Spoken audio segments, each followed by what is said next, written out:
দুঃখের গল্পগুলো কখনো হঠাৎ করে শুরু হয় না। সেগুলো ধীরে ধীরে জমে ওঠে একটা অবহেলা, একটা অপমান, একটা না পাওয়া ভালোবাসার অভিমান থেকে। আমি নিলয়।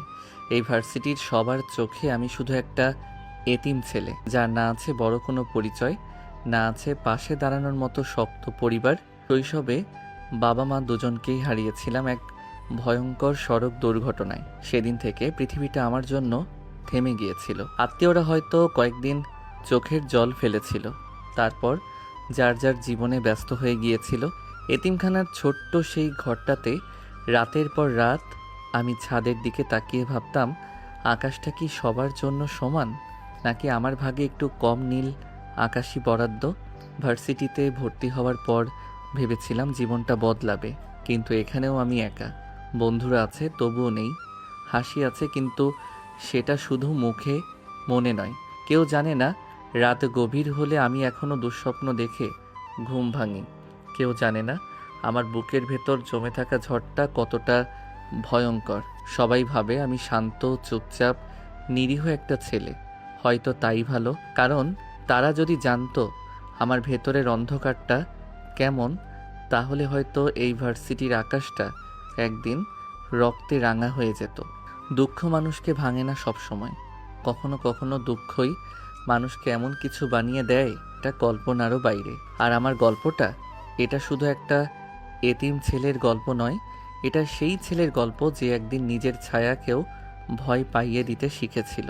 মেসের ছাদে দাঁড়িয়ে কথাগুলো ভাবছিল আকাশ। তার জীবনটা অনেক কষ্টের। ছোট থেকে মানুষের অবহেলার মধ্যে সে বড় হয়েছে। কখনো নিজের মতো করে বাঁচতে পারে নাই, ভালোভাবে জীবন কাটাতে পারে নাই, কারণ সে এতিম। বাবা নাই, মা নাই, তার জীবন তো এমন অবহেলা হবেই। অনেক কষ্ট মনে নিয়েই তার জীবন কাটাতে হয়, কারণ তাকে তো বাঁচতে হবে। অন্তত কিছু মানুষকে শেষ করার জন্য হলো তার বাঁচা ভীষণ দরকার। নিলয়ের ভাবনার মাঝে তার বন্ধু রাফি এসে দাঁড়ালো পাশে। তারপর গলা খাকারি দিয়ে বলল, কি বন্ধু, বাবা মায়ের কথা মনে পড়লো নাকি? মনে তো সব সময় পড়ে বন্ধু, কিন্তু কি আর করার বল। চাইলেও তো তাদের কাছে যেতে পারবো না, অনেক কাজ যে বাকি। তোর জন্য খুব কষ্ট লাগে রে নিলয়। কত ছোট বয়সে পরিবার হারিয়েছিস। আমি হলে তো জীবনের হাল ছেড়ে দিয়ে রাস্তা রাস্তায় ঘুরে বেড়াতাম। রাফির কথায় নিলয় হালকা করে হাসলো। সেই চেনা নিরীহ শান্ত হাসি, যে হাসির ভেতরে কেউ কোনোদিন ঝড়ের শব্দ শুনতে পায় না। জীবনের হাল ছেড়ে দিলে তো চলবে না রে রাফি। আমার জন্য কেউ থেমে থাকবে না। আমি পড়ে গেলে কেউ হাত বাড়িয়ে তুলবে না।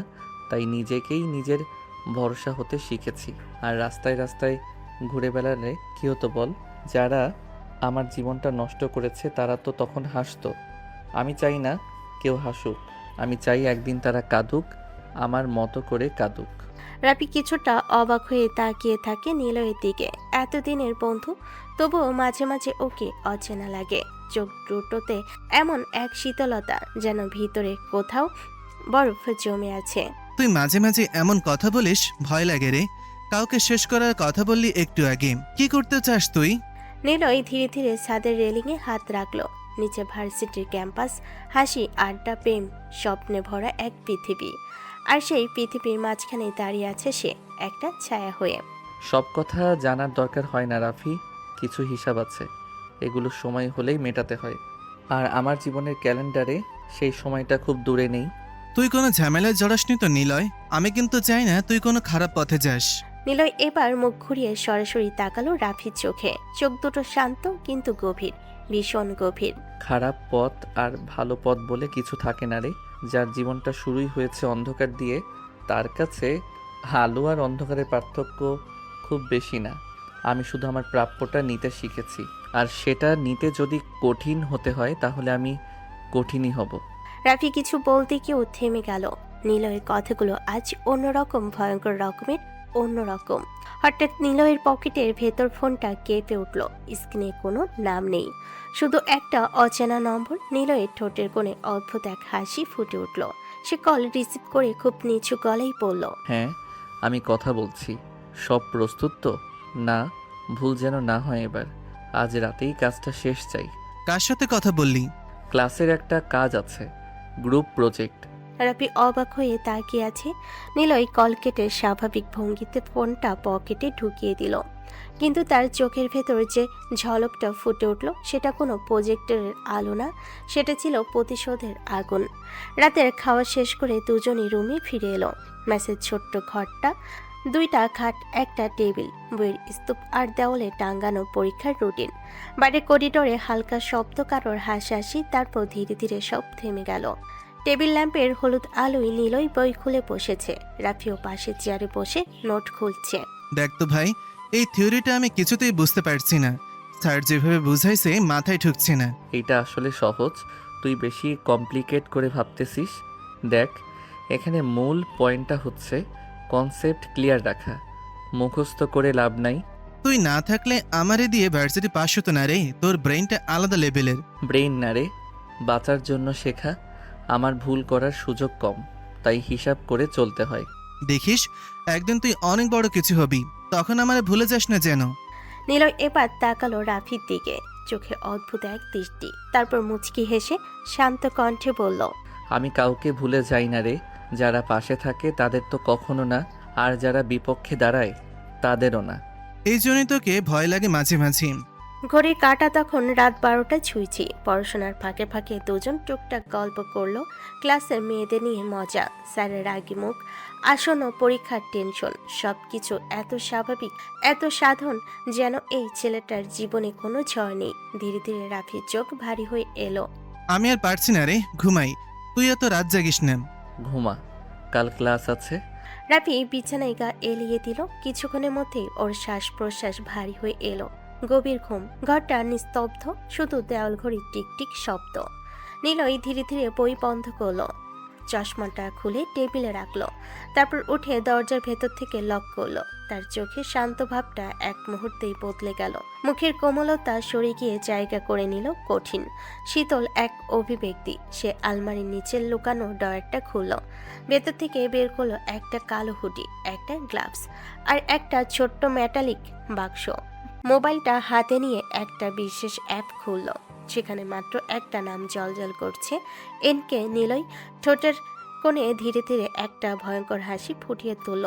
এই ভার্সিটিতে নিলয় শান্ত, নিরীহ, এতিম এক ছাত্র, কিন্তু শহরের অন্ধকার জগতে সেখানে সে এনকে, একটা নাম যেটা উচ্চারণ করলেই অনেকের গলা শুকিয়ে যায়, যার আদেশ মানা মানেই বাঁচা, অমান্য করা মানেই শেষ। নিলয় ফোনে একটা ছোট্ট ভয়েস মেসেজ পাঠালো। আমি বের হচ্ছি, লোকেশন রেডি রাখো। Yes boss. নিলয় আয়নায় নিজের দিকে তাকালো। সাধারণ ছাত্রের মুখটা আর নেই, সেখানে এখন শুধু অন্ধকারের রাজা দাঁড়িয়ে আছে। আজ রাতেও কেউ জানবে না ম্যাসের এই ছোট্ট রুম থেকে বের হওয়া ছেলেটাই শহরের সবচেয়ে ভয়ঙ্কর ছায়া। দরজা আস্তে খুলে সে অন্ধকার করিডোর পেরিয়ে বেরিয়ে গেল। রাফি তখনও ঘুমে অবচেতন। সে জানো না তার সবচেয়ে কাছের বন্ধুটাই এই শহরের অন্ধকার সাম্রাজ্যের কিং। রাত তখন গভীর। শহরের এক পরিত্যক্ত গুদাম ঘর, চারিদিকে অন্ধকার, কেবল কিছু সাদা হেডলাইটের আলো মেঝের উপর কাঁপছে। কালো গাড়িটা ধীরে ধীরে এসে থামলো। গাড়ির দরজা খুলতে নেমে এলো নিলয়। কালো হুডি, গ্লাভস পরা হাত, চোখে সেই শীতল দৃষ্টি। এখানে সে আর ভার্সিটির এতিম ছাত্র না, এখানে সে শুধু এনকে। তারপর মাটিতে পড়তে চারিদিক থেকে কয়েকজন গার্ড এগিয়ে এলো। সবাই মাথা নিচু করে একসাথে বলল, বস সালাম। নিলয় কোনো উত্তর দিল না, শুধু একবার চারপাশে তাকালো। তার উপস্থিতিতেই জায়গাটা ভারী হয়ে উঠল। গুদামের ভেতর একটা লোহার খুঁটির সাথে শক্ত করে বাঁধা একজন লোক, মুখে কাপড় গোজা, শরীর কাঁপছে ভয়ে, চোখ দুটো ফেটে বের হওয়ার মতো অবস্থা। নিলয় ধীরে ধীরে তার সামনে এগিয়ে দাঁড়ালো। একজন গার্ড এগিয়ে এসে বলল, বস, এই লোকটা 3 মাস ধরে এলাকার মেয়েদের তুলে নিয়ে গিয়ে নির্যাতন করছে। প্রমাণ ক্লিয়ার। 2 জন এখনো হাসপাতালে, একজনের অবস্থা খারাপ।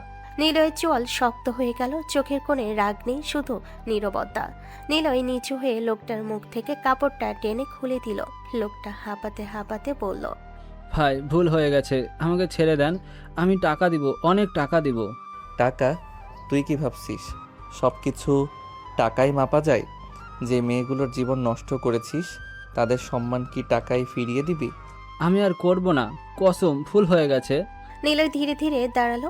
চারপাশে তার লোকজন নিঃশব্দে দাঁড়িয়ে, কারোর সাহস নেই চোখ তুলে তাকানোর। এই শহরে অনেক অপরাধী আছে, কিন্তু আমি একটা জিনিস সহ্য করতে পারি না, যে নারীকে দুর্বল ভেবে ছিঁড়ে খেতে চাই। সে হাতের গ্লাভসটা শক্ত করে টান দিল, তারপর এক ঘুষি মারল লোকটার মুখে।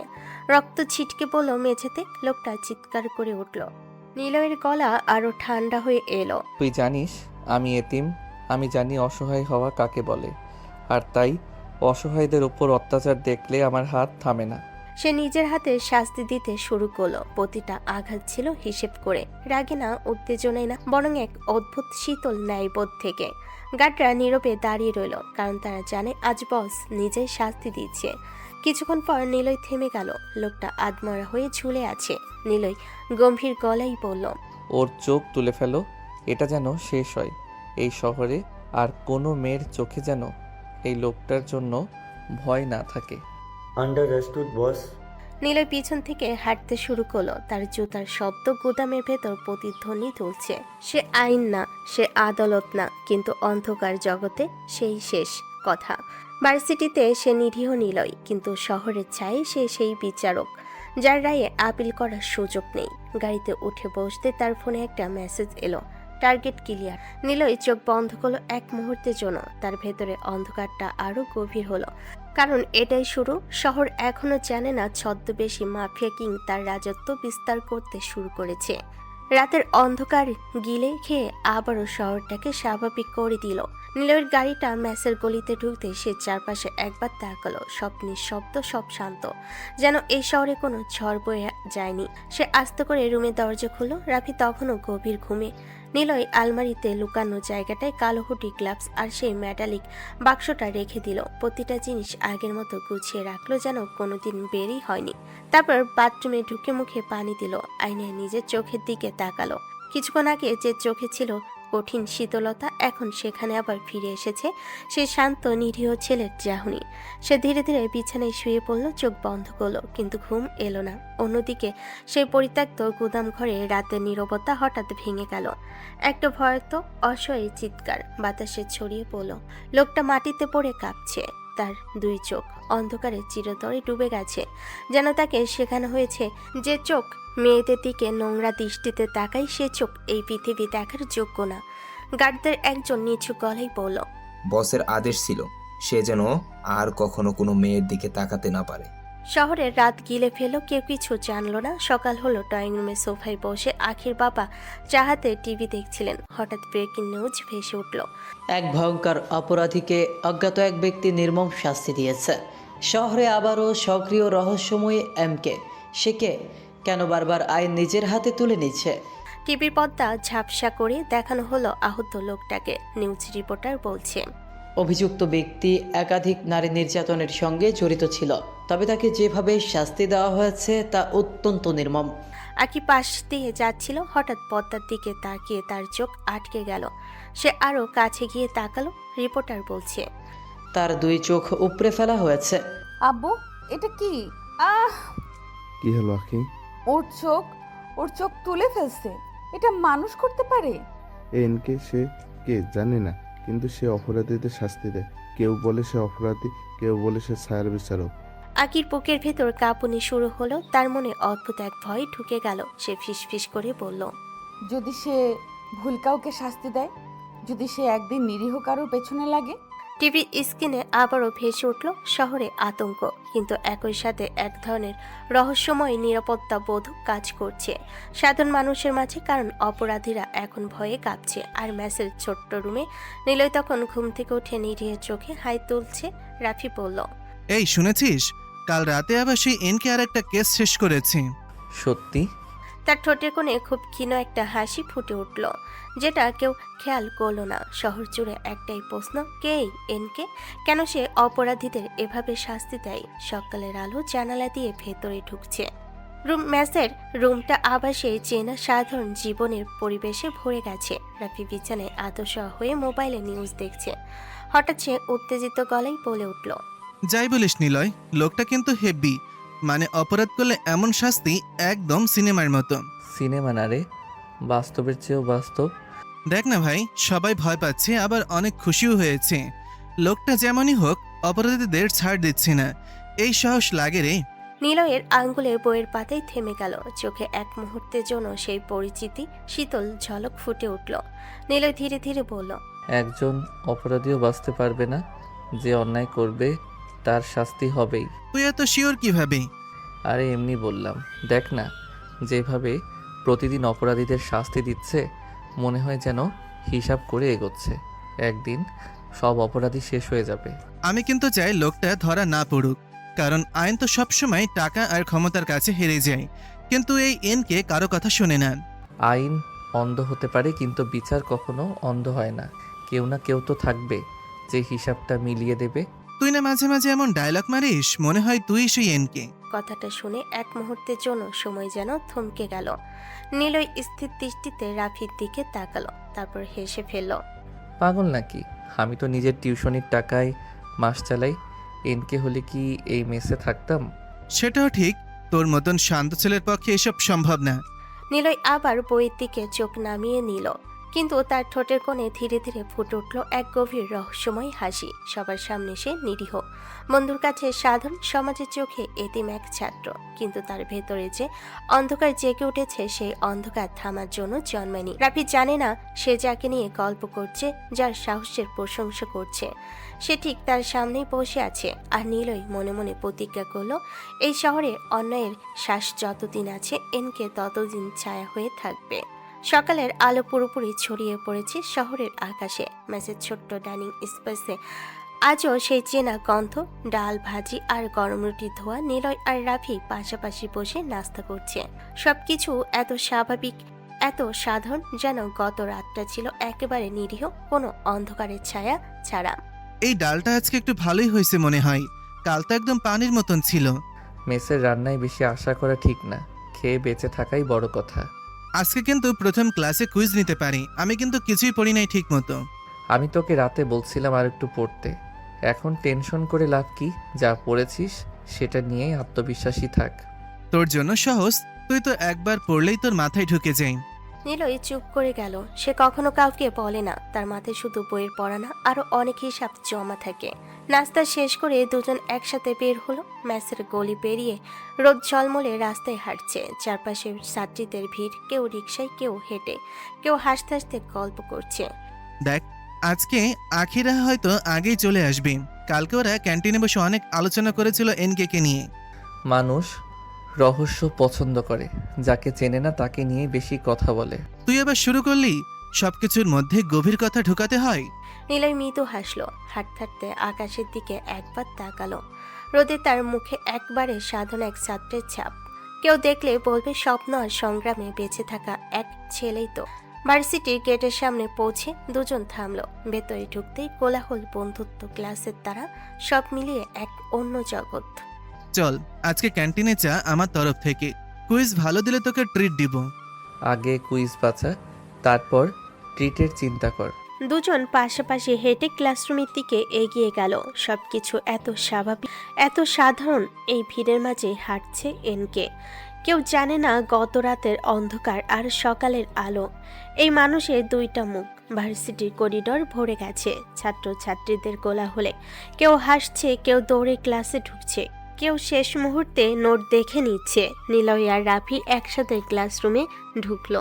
সবকিছু এত সাধারণ, এত স্বাভাবিক, যেন এদের জীবনও অন্য সবার মতোই, শুধু পড়াশোনা, বন্ধুত্ব আর ভবিষ্যতের স্বপ্ন। রাফি বেঞ্চে বসতে বসতে বলল, আজকে কিন্তু স্যার সিরিয়াস মুডে থাকবি। কালকে যে হোমওয়ার্ক দিয়েছিল অর্ধেক মানুষ করে নাই। যারা করে নাই তাদেরই টেনশন হবে, আমরা তো করে এসেছি। আমরা না, তুই। আমি তো তোর কাছ থেকে দেখে লিখেছি। ঠিক তখনই স্যার ক্লাসে ঢুকলেন। মাঝবয়সী, চশমা, গম্ভীর, কিন্তু ভেতরে ভীষণ আন্তরিক একজন মানুষ। পুরো ক্লাস মুহূর্তে চুপ হয়ে গেল। স্যার বই টেবিলে রেখে বললেন, আমি চাই তোমরা শুধু পাস করার জন্য না, শেখার জন্য পড়ো। জীবনে ডিগ্রির চেয়ে জ্ঞান অনেক বড় জিনিস। তার পড়ানোর ভঙ্গিটা আলাদা। শুধু বইয়ের লাইনে না পড়ে উদাহরণ দিয়ে, গল্প জুড়ে বাস্তবের সাথে মিলিয়ে বোঝান। ক্লাসের কঠিন বিষয়গুলো তার ব্যাখ্যায় সহজ হয়ে যায়। রাফি কানে কানে বলল, এই জন্যই ওনাকে ভালো লাগে। অন্য স্যাররা শুধু স্লাইড পড়ে। নীলয় মনোযোগ দিয়ে শুনছে, চোখ স্থির, খাতায় টুকে নিচ্ছে প্রতিটা গুরুত্বপূর্ণ কথা। তার পড়াশোনার প্রতি মনোযোগ, কোনো ফাঁকি নেই। স্যার হঠাৎ প্রশ্ন করলেন, এই অংশটা কে ব্যাখ্যা করতে পারবে? ক্লাসে নীরবতা, কেউ হাত তুলছে না। স্যারের চোখ ঘুরে এসে থামলো নিলয়ের ওপর। তিনি মৃদু হেসে বললেন, নিলয়, তুমিই বলো। নিলয় ধীরে উঠে দাঁড়ালো, গলা শান্ত, আত্মবিশ্বাস। সে পরিষ্কারভাবে পুরো বিষয়টা ব্যাখ্যা করে দিল। ক্লাসের অনেকেই অবাক হয়ে তাকিয়ে রইল। স্যার সন্তুষ্ট মুখে বললেন, ভালো, খুব সুন্দর করে বুঝিয়েছো। এইভাবে পড়াশোনা করলে অনেক দূর যাবে। নিলয় মাথা নিচু করে বসে পড়ল। প্রশংসা পেলে সে কখনো বাড়তি কিছু প্রকাশ করে না, শুধু হালকা একটা বিনয়ী হাসি। রাফি কানে কানে বলল, দেখেছিস, তুই একদিন বড় অফিসার হবি, আমার ভুলে যাস না যেন আবার। নিলয় জানালার দিকে তাকালো। রোদ এসে তার মুখে পড়ছে। একেবারে সাধারণ এক ছাত্রের মতো লাগছে তাকে।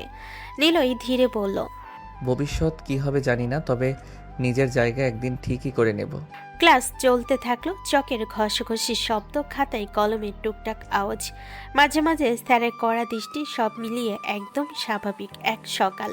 দিনের আলোয় তার জীবনে কোনো রহস্য নেই। এখানে সে শুধু নিলয়, পড়াশোনায় ভালো, শান্ত, দায়িত্বশীল এক ছাত্র। ক্লাস শেষ, ঘন্টা বাজতে পুরো রুমটা আবার কোলাহলে ভরে উঠল। কেউ ব্যাগ গুছাচ্ছে, কেউ দাঁড়িয়ে গল্প করছে, কেউ আবার দ্রুত বেরিয়ে যাচ্ছে পরে ক্লাস ধরার জন্য। চকে গুঁড়ো আর বইয়ের পাতার গন্ধ মিশে আছে ক্লাসরুমের বাতাসে। নিলয় ধীরে ধীরে খাতা গুছিয়ে ব্যাগে রাখছে। রাফি ইতিমধ্যে দাঁড়িয়ে হাই তুলতে তুলতে বলল, উফ, এই স্যারের ক্লাসে না মাথা একদম গরম হয়ে যায়। এত সিরিয়াসলি পড়ায়। সিরিয়াসলি না পড়ালে তো আমরা কিছু শিখতাম না। নিলয়, একটু শুনবে? নিলয় ঘুরে তাকালো। আখি দাঁড়িয়ে আছে, হাতে খাতা, মুখে একটু অস্বস্তির ছাপ। তুমি কি আমাকে একটু পড়াটা বুঝিয়ে দেবে? আমার মাথায় কিছুই ধরছে না। স্যার যেটা বোঝালো আমি ঠিকমতো ধরতে পারিনি।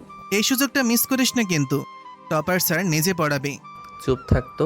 ঠিক আছে, ক্যান্টিনে বসে সেখানে বুঝিয়ে দিচ্ছি। তিনজন একসাথে করিডোর দিয়ে হাঁটতে লাগলো। চারপাশে ছাত্র ছাত্রীদের ভিড়, হাসাহাসি, আড্ডা, পুরো জায়গাটা জীবন্ত হয়ে আছে। ক্যান্টিনে ঢুকতেই ভাজা পোড়ার গন্ধ আর চায়ের ধোয়া ভেসে এলো। এক কোণে টেবিলে গিয়ে তারা বসলো। রাফি চা নিতে চলে গেল। আখি খাতা খুলে নিলয়ের সামনে ধরলো। এই অংশটা আমি যতই পড়ি বুঝতে পারছি না, মাথা একদম কাজ করছে না। নিলয় খাতাটা নিজের দিকে টেনে নিল। কিছুক্ষণ চুপ করে দেখে নিল, তারপর ধীরে ধীরে বোঝাতে শুরু করলো। দেখো, এখানে আসলে বিষয়টা খুব কঠিন না। তার যেটা বলছিলেন সেটার মূল পয়েন্টটা এখানে। সে খাতায় কলম দিয়ে ছোট ছোট করে লিখে দেখাতে লাগলো। ধীরে ধীরে উদাহরণ দিয়ে বোঝাতে লাগলো। তার বোঝানোর ভঙ্গি শান্ত, পরিষ্কার। একবার শুনলেই যেন বিষয়টা সহজ হয়ে যায়। আখি মন দিয়ে শুনছে আর মাঝে মাঝে প্রশ্ন করছে। কিছুক্ষণ পরে তার মুখে হাসি ফুটে উঠল। আচ্ছা, এখন বুঝতে পারছি। এত সহজ ছিল? কঠিন না, শুধু একটু ধৈর্য নিয়ে বুঝতে হয়। এই নাও, পড়ার সাথে চা না হলে চলে? আজকে কিন্তু নিলয় না থাকলে আমি কিছুই বুঝতাম না। ওকে, সবসময় কাজে লাগাও। এই ছেলেটা না বলবে না। তোমরা দুজনই খুব বেশি কথা বলো। তিনজনের হাসিতে ক্যান্টিনের টেবিলটা ভরে উঠল। ক্যান্টিনে কিছুক্ষণ বসে গল্প করার পর নিলয় আর রাফি ভার্সিটি থেকে বের হয়ে গেল। বিকেলের রোদটা তখন একটু নরম হয়ে এসেছে। রাস্তার পাশে গাছের ছায়া পড়ে আছে, হালকা বাতাস বইছে। চারপাশে ছাত্রছাত্রীরা দল বেঁধে হাঁটছে, কেউ রিকশায় উঠছে, কেউ আবার চায়ের দোকানে দাঁড়িয়ে আড্ডা দিচ্ছে। নিলয় আর রাফি ধীরে ধীরে হাঁটছে মেসের দিকে। কিছুক্ষণ চুপচাপ হাঁটার পর নিলয় একটা দীর্ঘশ্বাস ফেলে বলল, রাফি, মনে হয় আর একটা টিউশন খুঁজতে হবে। কেন রে, তোর তো আগে দুইটাই আছে। এই দুটা দিয়ে ঠিকমতো খরচ চলে না। মেসের ভাড়া, বইয়ের খরচ, নিজের চলাফেরা। মাসের শেষে দেখিস পকেট প্রায় খালি হয়ে যায়। তুই এত কষ্ট করিস কিভাবে রে? সকাল থেকে ক্লাস, তারপর টিউশন, আবার রাতে পড়াশোনা। আমি হলে অনেক আগেই হাল ছেড়ে দিতাম। হাল ছেড়ে দিলে তো চলবে না, আমাকে তো নিজের জন্যই বাঁচতে হবে, আর কারো ভরসা তো নেই। আচ্ছা ঠিক আছে, আমি খোঁজ রাখবো। আমাদের এলাকার এক আন্টি নাকি তার ছেলের জন্য টিউটর খুঁজছিল, মিললে তোকে বলবো। দেখিস যদি কিছু পাওয়া যায়। গল্প করতে করতে তারা মেসের গলির ভেতর ঢুকে পড়ল। ছোট্ট সেই পুরনো বিল্ডিংটা এখন তাদের কাছে অনেকটা নিজের বাড়ির মতো লাগে। রুমে ঢুকে রাফি ব্যাগটা ছুঁড়ে দিয়ে বলল, আমি আগে গোসল করব, আজকে অনেক গরম, মাথা ধরে গেছে। যা, আমি ততক্ষণে কাপড় গোছাই। কিছুক্ষণ পরে দুজনে ফ্রেশ হয়ে বের হয়ে এলো। গোসলের পর শরীরটা অনেকটা হালকা লাগছে। মেসের ডাইনিংয়ে গিয়ে তারা খেতে বসলো। সাধারণ ভাত, ডাল আর সবজি। রাফি ভাত মাখতে মাখতে বলল, জীবনে যদি বড়লোক হই তাহলে কিন্তু প্রতিদিন মাংস খাবো। তুই বড়লোক হলে আমাকে ভুলে যাবি না তো? তুই না থাকলেও আমি অর্ধেক পরীক্ষায় ফেল করতাম, তোকে ভুলে যাওয়ার প্রশ্নই আসে না। দুজনের হাসিতে ডাইনিং টেবিলটা ভরে উঠল। সবকিছু একদম সাধারণ।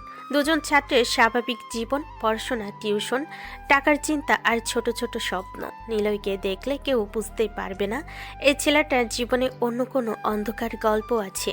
খাওয়া শেষ করে নিলয় আর রাফি ধীরে ধীরে রুমে ফিরে এলো। পেট ভরে ভাত খাওয়ার পর শরীরটা একটু ভারী লাগছে।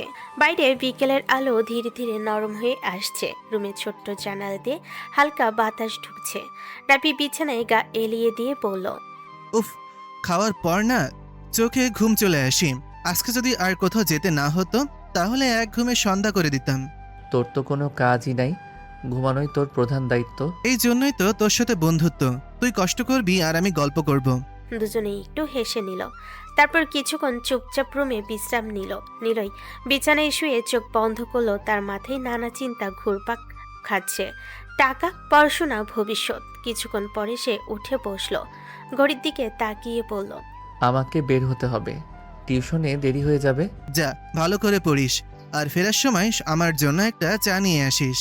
নিলয় হালকা হেসে ব্যাগটা কাঁধে নিল। ম্যাচ থেকে বের হয়ে সে হাঁটতে লাগলো রাস্তা ধরে। সন্ধ্যার আলো নেমে আসছে শহরের ওপর। রাস্তার লাইটগুলো এক একে জ্বলে উঠছে। কিছুক্ষণ পর সে পৌঁছে গেল সেই বাসায় যেখানে সামনে সে টিউশন পড়ায়। দোতলার একটা সাধারণ বাড়ি। গেট খুলে ভেতরে ঢুকতেই ছাত্রটা দৌড়ে এসে বলল, স্যার, আপনি চলে এসেছেন? হ্যাঁ, আজকে কিন্তু পড়া ঠিক মতো না পারলে ছাড়বো না। ছেলেটা একটু ভয় পেয়ে বই নিয়ে বসে পড়ল। ড্রয়িং রুমের টেবিলে বই খাতা সাজিয়ে নিলয় পড়ানো শুরু করলো। সে খুব ধৈর্য নিয়ে বোঝায়, কঠিন বিষয়গুলো সহজ করে উদাহরণ দিয়ে বোঝায়। ছেলেটা মন দিয়ে শুনছে। নিলয় বলল, দেখো, পড়াশোনা শুধু পরীক্ষার জন্য না, ভালো করে বুঝে পড়লে জীবনেও কাজে লাগে। ছেলেটা মাথা নাড়ালো। ধীরে ধীরে সময় কেটে যাচ্ছে। ঘরের ঘড়ির কাঁটা এগিয়ে চলেছে। রাত বেশ হয়ে গেছে। টিউশন শেষ করে নিলয় ধীরে ধীরে ম্যাচের দিকে হাঁটছে। রাস্তার লাইটগুলো জ্বলে উঠছে। চারপাশে রাতের নরম নীরবতা নেমে এসেছে। দোকানগুলো একে একে বন্ধ হচ্ছে। কোথাও আবার চায়ের দোকানে বসে কয়েকজন গল্প করছে। নিলয় ক্লান্ত পায়ে হাঁটছে, কিন্তু তার মুখে সেই শান্ত ভাবটা এখনো আছে। এই জীবনটাই তার অভ্যাস হয়ে গেছে। দিনে ক্লাস, বিকেলে টিউশন, রাতে পড়াশোনা। কিছুক্ষণ পর সে ম্যাচে পৌঁছে গেল। রুমের দরজা খুলতেই ভেতরে দেখলো রাফি বিছানায় বসে মোবাইল ঘাঁটছে। রাফি নিলয়কে দেখেই মুখ বাঁকিয়ে বলল, ওহো, মহামান্য টিউশন স্যার অবশ্যই ফিরেছেন। আজকে তো মনে হচ্ছিল আর ফিরবিই না। কেন? আমি না ফিরলে তুই খুব খুশি হতিস মনে হয়। না রে, তুই না ফিরলে আমাকে পড়া বুঝিয়ে কে দিত? পরীক্ষার আগে তোকে ছাড়া আমি একদম শেষ। তুই নিজে পড়লে এসব সমস্যা হতো না। না ভাই, আমি জন্মগত অলস মানুষ। দুজনেই হেসে ফেলল। নিলয় আবার ফ্রেশ হয়ে এসে টেবিলে বসলো। বই খাতা খুলে পড়তে শুরু করলো। রাফিও পাশে বসে পড়া নিয়ে টুকটাক প্রশ্ন করতে লাগলো। রুমের ভেতর তখন শুধু পাতার শব্দ আর কলমের খসখস আওয়াজ। কখনো নিলয় বুঝিয়ে দিচ্ছে, কখনো রাফি মাথা চুলকাচ্ছে। রাফি একটু বিরক্ত হয়ে বলল, এই পড়াগুলো কে বানায় বলতো? মাথা একদম ঘুরে যায়। ধীরে ধীরে পড়লে সবই সহজ লাগে। চল আগে খেয়ে আসি, না হয় পরে আবার ঘুম এসে যাবে। নিলয় বই বন্ধ করে মাথা নাড়ল। দুজন একসাথে ডাইনিংয়ে গেল। সাধারণ ভাত, ডাল আর একটা ডিম ভাজি। রাফি ভাত মাখতে মাখতে বলল, জীবনে যদি অনেক টাকা হয় আমি কিন্তু প্রতিদিন বিরিয়ানি খাবো। তুই তো 2 দিন খেয়েই আবার ভাত ডাল খুঁজবি।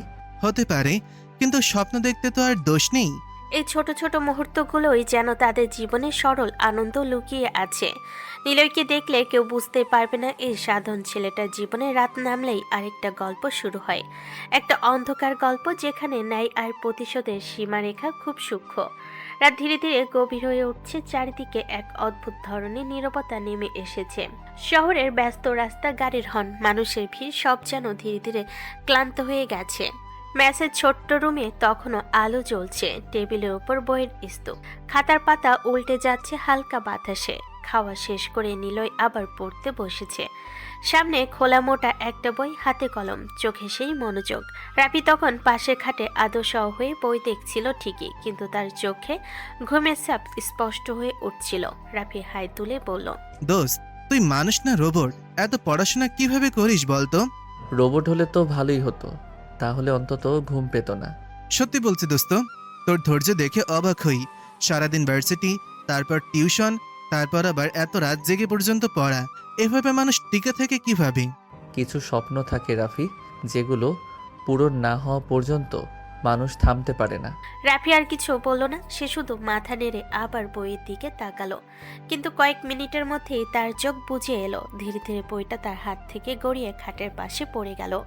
রাফি তখন গভীর ঘুমে তলিয়ে গেছে। রুমটা নিঃশব্দ হয়ে গেল। টেবিলের ঘড়িতে তখন রাত প্রায় 1টা। নিলয় ধীরে ধীরে বই বন্ধ করলো, চারিদিকে তাকালো একবার। রাফির দিকে তাকিয়ে কিছুক্ষণ চুপ করে থাকলো। তারপর খুব আস্তে করে উঠে দাঁড়ালো, যেন কোনো শব্দ না হয়। আলমারি খুলে ভেতর থেকে একটা কালো জ্যাকেট বের করলো। সাধন, শান্ত, ভদ্র ছাত্র নিলয় যেন ধীরে ধীরে অন্য এক রূপে ঢুকে যাচ্ছে। জ্যাকেটটা পরে আয়নার সামনে কয়েক সেকেন্ড দাঁড়িয়ে রইল। তার চোখে তখন আর সেই শান্ত ছাত্রের সরলতা নেই, সেখানে অদ্ভুত ঠান্ডা, কঠিন এক দৃষ্টি। তারপর সে নিঃশব্দে দরজা খুলে বাইরে বের হয়ে গেল। মেসের করিডোর নিস্তব্ধ, দূরে কুকুরের ডাক ভেসে আসছে। নিলয় ধীরে ধীরে সিঁড়ি দিয়ে নিচে নামলো। বাইরে বের হতে রাতের ঠান্ডা বাতাস তার মুখে লাগলো, কিন্তু তার মুখে কোনো অনুভূতি নেই, কারণ রাত নামলেই তার জীবনে আরেকটা দরজা খুলে যায়, একটা অন্ধকার জগৎ যেটা কেউ জানে না। আজ এই অন্ধকার জগতে আবার নতুন শিকার ধরা পড়েছে। শহরের একটা নির্জন জায়গায় একটা পরিত্যক্ত গুদাম ঘর। ভেতরে কয়েকজন লোক দাঁড়িয়ে আছে, মাটিতে বাঁধা অবস্থায় পড়ে আছে একজন লোক। লোকটার মুখে স্পষ্ট ভয়, শরীর কাঁপছে। ঠিক তখনই দরজা কর্কর শব্দে খুলল। সবাই একসাথে মাথা ঘুরিয়ে তাকালো। নিলয় ভেতরে ঢুকলো ধীর পায়ে। একজন লোক মাথা নিচু করে বলল, বস, যাকে খুঁজছিলেন তাকে ধরে এনেছি। নিলয় ধীরে ধীরে সেই বাঁধা লোকটার সামনে গিয়ে দাঁড়ালো। লোকটা কাঁপা গলায় বলল, ভাই, আমাকে ছেড়ে দিন, আমি আর কখনো এই কাজ করব না। নিলয় কিছুক্ষণ চুপ করে তার দিকে তাকিয়ে রইল। তার চোখে তখন ভয়ঙ্কর এক নীরবতা। তারপর খুব আস্তে গলায় বলল, ভুল করেছো, কিন্তু সমস্যা হলো তুমি ভুলটা করেছো এমন মানুষের সাথে যাদের কষ্ট আমি সহ্য করতে পারি না। লোকটা কাঁপতে লাগলো আরো বেশি। গুদাম ঘরে বাতাস যেন হঠাৎ ভারী হয়ে উঠল। নিলয় ধীরে ধীরে হাত ভাঁজ করে দাঁড়ালো। তার ঠোঁটে হালকা একটা রহস্যময় হাসি ফুটে উঠল। গুদাম ঘরের ভেতরের বাতাসটা যেন হঠাৎ আরো ভারী হয়ে উঠল। চারিদিকে মিলান আলো, দেওয়ালে ঝুলে থাকা পুরনো লাইটটা মাঝে মাঝে কাঁপছে। আলোটা দুলে উঠলেই পুরো ঘরটা অদ্ভুত ছায়ায় ঢেকে যাচ্ছে। মাটিতে বাঁধা লোকটা তখন কাঁপছে, তার মুখে ঘাম জমে গেছে, চোখ দুটো ভয় আর আতঙ্কে বড় হয়ে আছে। নিলয় ধীরে ধীরে কয়েক পা হেঁটে সামনে এগিয়ে গেল। তার জুতোর শব্দটা ফাঁকা গুদাম ঘরের ভেতর প্রতিধ্বনির মতো বাজতে লাগলো। সে একটু ঝুঁকে লোকটার দিকে তাকালো। লোকটা কাঁপা কাঁপা গলেই বলতে লাগলো, ভাই, আমাকে মাফ করে দিন, আমি আর করব না, আমি ভুল করে ফেলেছি। নিলয় কিছুক্ষণ চুপ করে তার দিকে তাকিয়ে রইল। সেই দৃষ্টিতে কোনো রাগ নেই, কোনো চিৎকার নেই, কিন্তু ভয়ঙ্কর এক ঠান্ডা কঠোরতা আছে। তারপর নিলয় ধীরে ধীরে সোজা হয়ে দাঁড়ালো। চারিদিকে দাঁড়িয়ে থাকা গার্ডদের দিকে তাকালো। তার কণ্ঠটা শান্ত, কিন্তু এমন কঠিন যে শুনলেই শরীর কেঁপে ওঠে। নিলয় ধীরে ধীরে বলল, এই লোকটা কি করেছে জানো তোমরা? স্যার, গরিব মানুষদের কাছ থেকে সুদের নামে টাকা নিয়ে সব লুটে নিয়েছে। অনেক পরিবার পথে বসে গেছে। নিলয় কয়েক সেকেন্ড চুপ করে থাকলো। তার চোখে তখন যেন এক মুহূর্তের জন্য আগুন জ্বলে উঠল। তারপর ধীরে ধীরে বলল, যে হাত দিয়ে সে অসহায় মানুষের টাকা মেরে খেয়েছে। গুদাম ঘরে সবাই নিঃশ্বাস আটকে শুনছে। নিলয় ঠান্ডা গলায় কথাটা শেষ করলো। সেই হাত কেটে দাও। এক মুহূর্তেই পুরো ঘরটা নিস্তব্ধ হয়ে গেল। মাটিতে পড়ে থাকা লোকটা হঠাৎ উন্মাদের মতো চিৎকার করে উঠল, না না ভাই, আমাকে বাঁচান, আমি আর করব না, আমার পরিবার আছে, আমাকে মাফ করে দিন। কিন্তু কেউ তার কথা শুনল না। দুজন গার্ড সামনে এগিয়ে এলো। তারা শক্ত করে লোকটার হাতটা ধরে ফেললো। লোকটা ছটফট করতে লাগলো, চিৎকার করতে লাগলো। তার গলা ফেটে যাচ্ছে, কিন্তু সেই গুদাম ঘরের ভেতরে আর চিৎকারে কোনো মূল্য নেই। নিলয় একটু দূরে দাঁড়িয়ে আছে। তার মুখে কোনো পরিবর্তন নেই, সে শুধু ঠান্ডা চোখে সবকিছু দেখছে। কয়েক মুহূর্ত পরে লোকটার আত্মচিৎকার গুদামঘরের ভেতর ছড়িয়ে পড়ল। ভয়ঙ্কর সেই চিৎকারে রাতের নীরবতাও যেন কেঁপে উঠল। নিলয় ধীরে ধীরে মুখ ঘুরিয়ে জানালার দিকে তাকালো। বাইরে গভীর অন্ধকার, তার ঠোঁটে হালকা একটা কঠিন হাসি ফুটে উঠল। তারপর খুব শান্ত কিন্তু ভয়ঙ্কর দৃঢ় কণ্ঠে বলল, মনে রাখবে, এনকে এর এলাকায় কোনো অপরাধী পার পাবে না। যে অসহায় মানুষের কষ্টের উপর দাঁড়িয়ে নিজের রাজত্ব বানাতে চায়, তার বিচার এখানেই হবে। গুদামঘরে সবাই মাথা নিচু করে দাঁড়িয়ে রইল, কারণ তারা জানে সাধারণ ছাত্র নিলয় রাত নামলেই হয়ে ওঠে এক ভয়ঙ্কর নাম, এনকে। গুদামঘরের কাজ শেষ হয়ে গেলে চারিদিকে আবার ধীরে ধীরে নীরবতা নেমে আসে। বাতাসে এখনো একটা চাপা আতঙ্ক ছড়িয়ে আছে। গাটরা সবাই মাথা নিচু করে দাঁড়িয়ে আছে। নিলয় ধীরে ধীরে তার কালো কোটটা ঠিক করলো, তারপর শান্ত গলায় বলল, সব পরিষ্কার করে ফেলো, কেউ যেন কোনো প্রমাণ না পায়। জি স্যার। নিলয় আর কিছু না বলে ধীরে ধীরে গুদাম ঘর থেকে বেরিয়ে এলো। বাইরের রাতটা গভীর হয়ে গেছে, চারিদিকে অদ্ভুত নিস্তব্ধতা। দূরে কোথাও কুকুরের ডাক ভেসে আসছে। গাড়িটা সামনে দাঁড়িয়ে আছে, ড্রাইভার দ্রুত দরজা খুলে দিল। নিলয় উঠে বসলো। গাড়িটা ধীরে ধীরে অন্ধকার রাস্তা পেরিয়ে এগিয়ে যেতে লাগলো। কিছুক্ষণ পর হঠাৎ করে গাড়িটা ঝাঁকুনি দিয়ে থেমে গেল। ড্রাইভার কয়েকবার স্টার্ট দেওয়ার চেষ্টা করলো, কিন্তু গাড়িটা আর চালু হলো না। ড্রাইভার একটু লজ্জিত গলেই বলল, স্যার মনে হয় গাড়িটা নষ্ট হয়ে গেছে। নিলয় ঘড়ির দিকে তাকায়, রাত অনেক হয়ে গেছে। সে ধীরে দরজা খুলে গাড়ি থেকে নেমে পড়ল। চারিদিকে তাকিয়ে শান্ত গলেই বলল, আচ্ছা, মেস তো বেশি দূরে না, আমি হেঁটেই চলে যাব, তুমি গাড়িটা ঠিক করো। স্যার আমি কি কাউকে ডেকে? না, দরকার নেই। তারপর সে একা হেঁটে রাস্তার দিকে এগিয়ে যেতে লাগলো। রাতের রাস্তা প্রায় ফাঁকা, মাঝে মাঝে কোনো গাড়ি দ্রুত চলে যাচ্ছে। রাস্তার লাইটগুলো আধা আলো ছড়াচ্ছে। নিলয় ধীরে ধীরে হাঁটছে, তার মুখে আবার সেই সাধারণ ছাত্রের শান্ত ভাব ফিরে এসেছে, যেন সে শুধু একজন সাধারণ ভার্সিটির ছেলে। কিছু দূর যেতেই হঠাৎ কয়েকটা ছায়া সামনে এসে দাঁড়ালো। 4-5টা বকাটে ছেলে রাস্তার মাঝখানে দাঁড়িয়ে আছে। একজন সামনে এসে দাঁড়িয়ে ঠোঁট বাঁকিয়ে বলল, এই ভাই, কোথায় যাচ্ছিস এত রাতে? দেখতে তো ভালোই ভদ্র ছেলে মনে হয়, ফোনটা দে আর মানিব্যাগটাও বের কর। নিলয় থেমে গেল। কয়েক সেকেন্ড তাদের দিকে শান্ত চোখে তাকিয়ে রইল, তারপর খুব সাধারণ গলায় বলল, বেশি বার বেরো না। আরে শোন, আমাদেরকে উদ্দেশ দিচ্ছে। কিরে ভাই, বেশি কথা বলিস না, চুপচাপ ফোনটা দে। নিলয় চোখে তখন এক মুহূর্তের জন্য অন্যরকম একটা ঝিলিক দেখা গেল।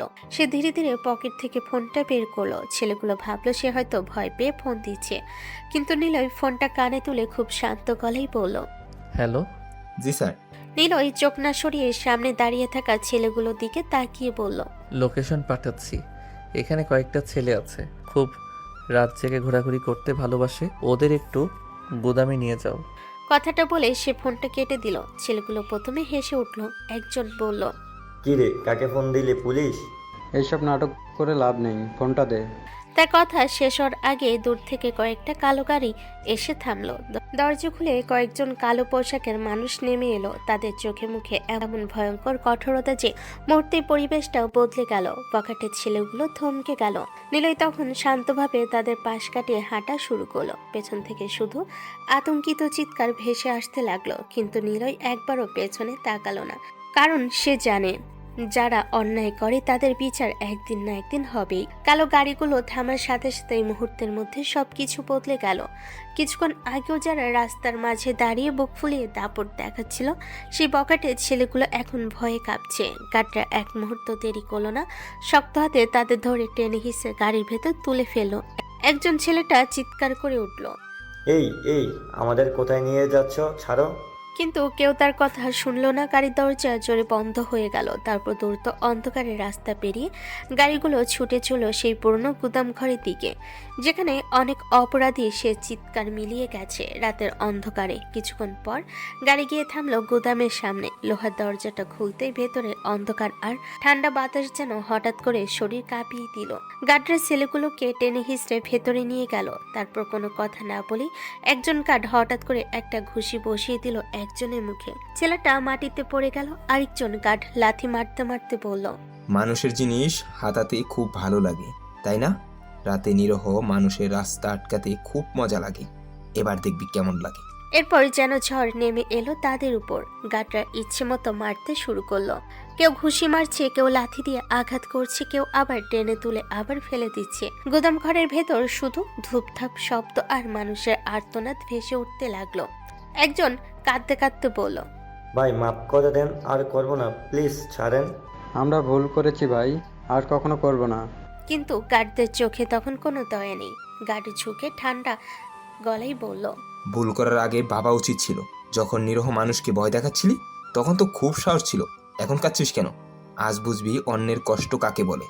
তারপর আবার শুরু হলো মার। গুদাম ঘরের ভেতর তাদের চিৎকার প্রতিধ্বনি হয়ে বারবার ফিরে আসতে লাগলো। কিন্তু সেই চিৎকার শোনার মতো কেউ নেই, কারণ এই জায়গায় একটাই নিয়ম, অন্যায় করলে তার শাস্তি একদিন না একদিন পেতেই হবে। আর আজ সেই রাত, যখন তারা বুঝতে পারছে অন্যের জিনিস ছিনিয়ে নেওয়া যত সহজ, তার শাস্তি সহ্য করা ততটাই ভয়ঙ্কর। পরের দিন সকালটা ছিল একদম স্বাভাবিক। জানালার ফাঁক দিয়ে নরম রোদ ঢুকছে ডাইনিং রুমে। বাইরে পাখিদের ডাক, রাস্তায় মানুষের চলাফেরা, সব মিলিয়ে একটা শান্ত সকালের আবহ। ডাইনিং টেবিলে বসে আছে আখি আর তার বাবা। টেবিলের উপর গরম গরম পরোটা, ডিম ভাজি আর এক কাপ ধোয়া ওঠা চা রাখা। আখি ধীরে ধীরে পরোটার টুকরো ছিঁড়ে খাচ্ছিল, আর তার বাবা সামনে রাখা টিভিটা অন করে খবর দেখতে শুরু করলো। হঠাৎ করেই টিভির পর্দায় লাল অক্ষরে ব্রেকিং নিউজে ভেসে উঠল। রিপোর্টারের গম্ভীর কণ্ঠ ভেসে এলো, আবারও রহস্যময় সেই বিচারক। রাতের অন্ধকারে আরেকজন অপরাধীকে শাস্তি দিল অজানা সেই ব্যক্তি, যাকে সবাই এখন শুধু একটা নামেই চেনে। গতরাতে শহরের উপকণ্ঠে এক ব্যবসায়ীর হাত কেটে দেওয়া হয়েছে। অভিযোগ রয়েছে দীর্ঘদিন ধরে সে অসহায় মানুষের টাকা আত্মসাৎ করত এবং তাদের ঠকিয়ে নিজের সম্পদ বানাতো। আখির বাবা খাওয়া থামিয়ে মনোযোগ দিয়ে টিভির দিকে তাকালেন। রিপোর্টার আবার বলতে লাগলো, পুলিশ জানায় ঘটনাস্থলে কোনো প্রত্যক্ষ সাক্ষী পাওয়া যায়নি, তবে একটি বার্তা পাওয়া গেছে, যেখানে লেখা আছে হাতে মানুষের অধিকার কেড়ে নেওয়া হয়, সেই হাত আর মানুষের মতো বাঁচার অধিকার রাখে না। ডাইনিং টেবিলের পরিবেশটা হঠাৎ করে ভারী হয়ে উঠল। রিপোর্টার আবার বলল, এটা প্রথম ঘটনা নয়, এর আগেও একাধিক অপরাধীকে একইভাবে রহস্যজনকভাবে শাস্তি দেওয়া হয়েছে। কেউ চোখ হারিয়েছে, কেউ ভয়ঙ্কর আঘাত পেয়েছে, আর প্রতিবারই একটি নাম ঘুরে ফিরে আসছে, রহস্যময় সেই ছায়া, যে কিনা অন্যায়কারীদের নিজের মতো করে বিচার করে। আখি ধীরে ধীরে টিভির দিকে তাকালো। পর্দায় তখন আহত লোকটা ঝাপসা ছবি দেখানো হচ্ছে, তার হাতটা ব্যান্ডেজে মোড়া। চারিদিকে পুলিশ আর মানুষের ভিড়। এই দৃশ্যটা দেখে আখির শরীর কেঁপে উঠল।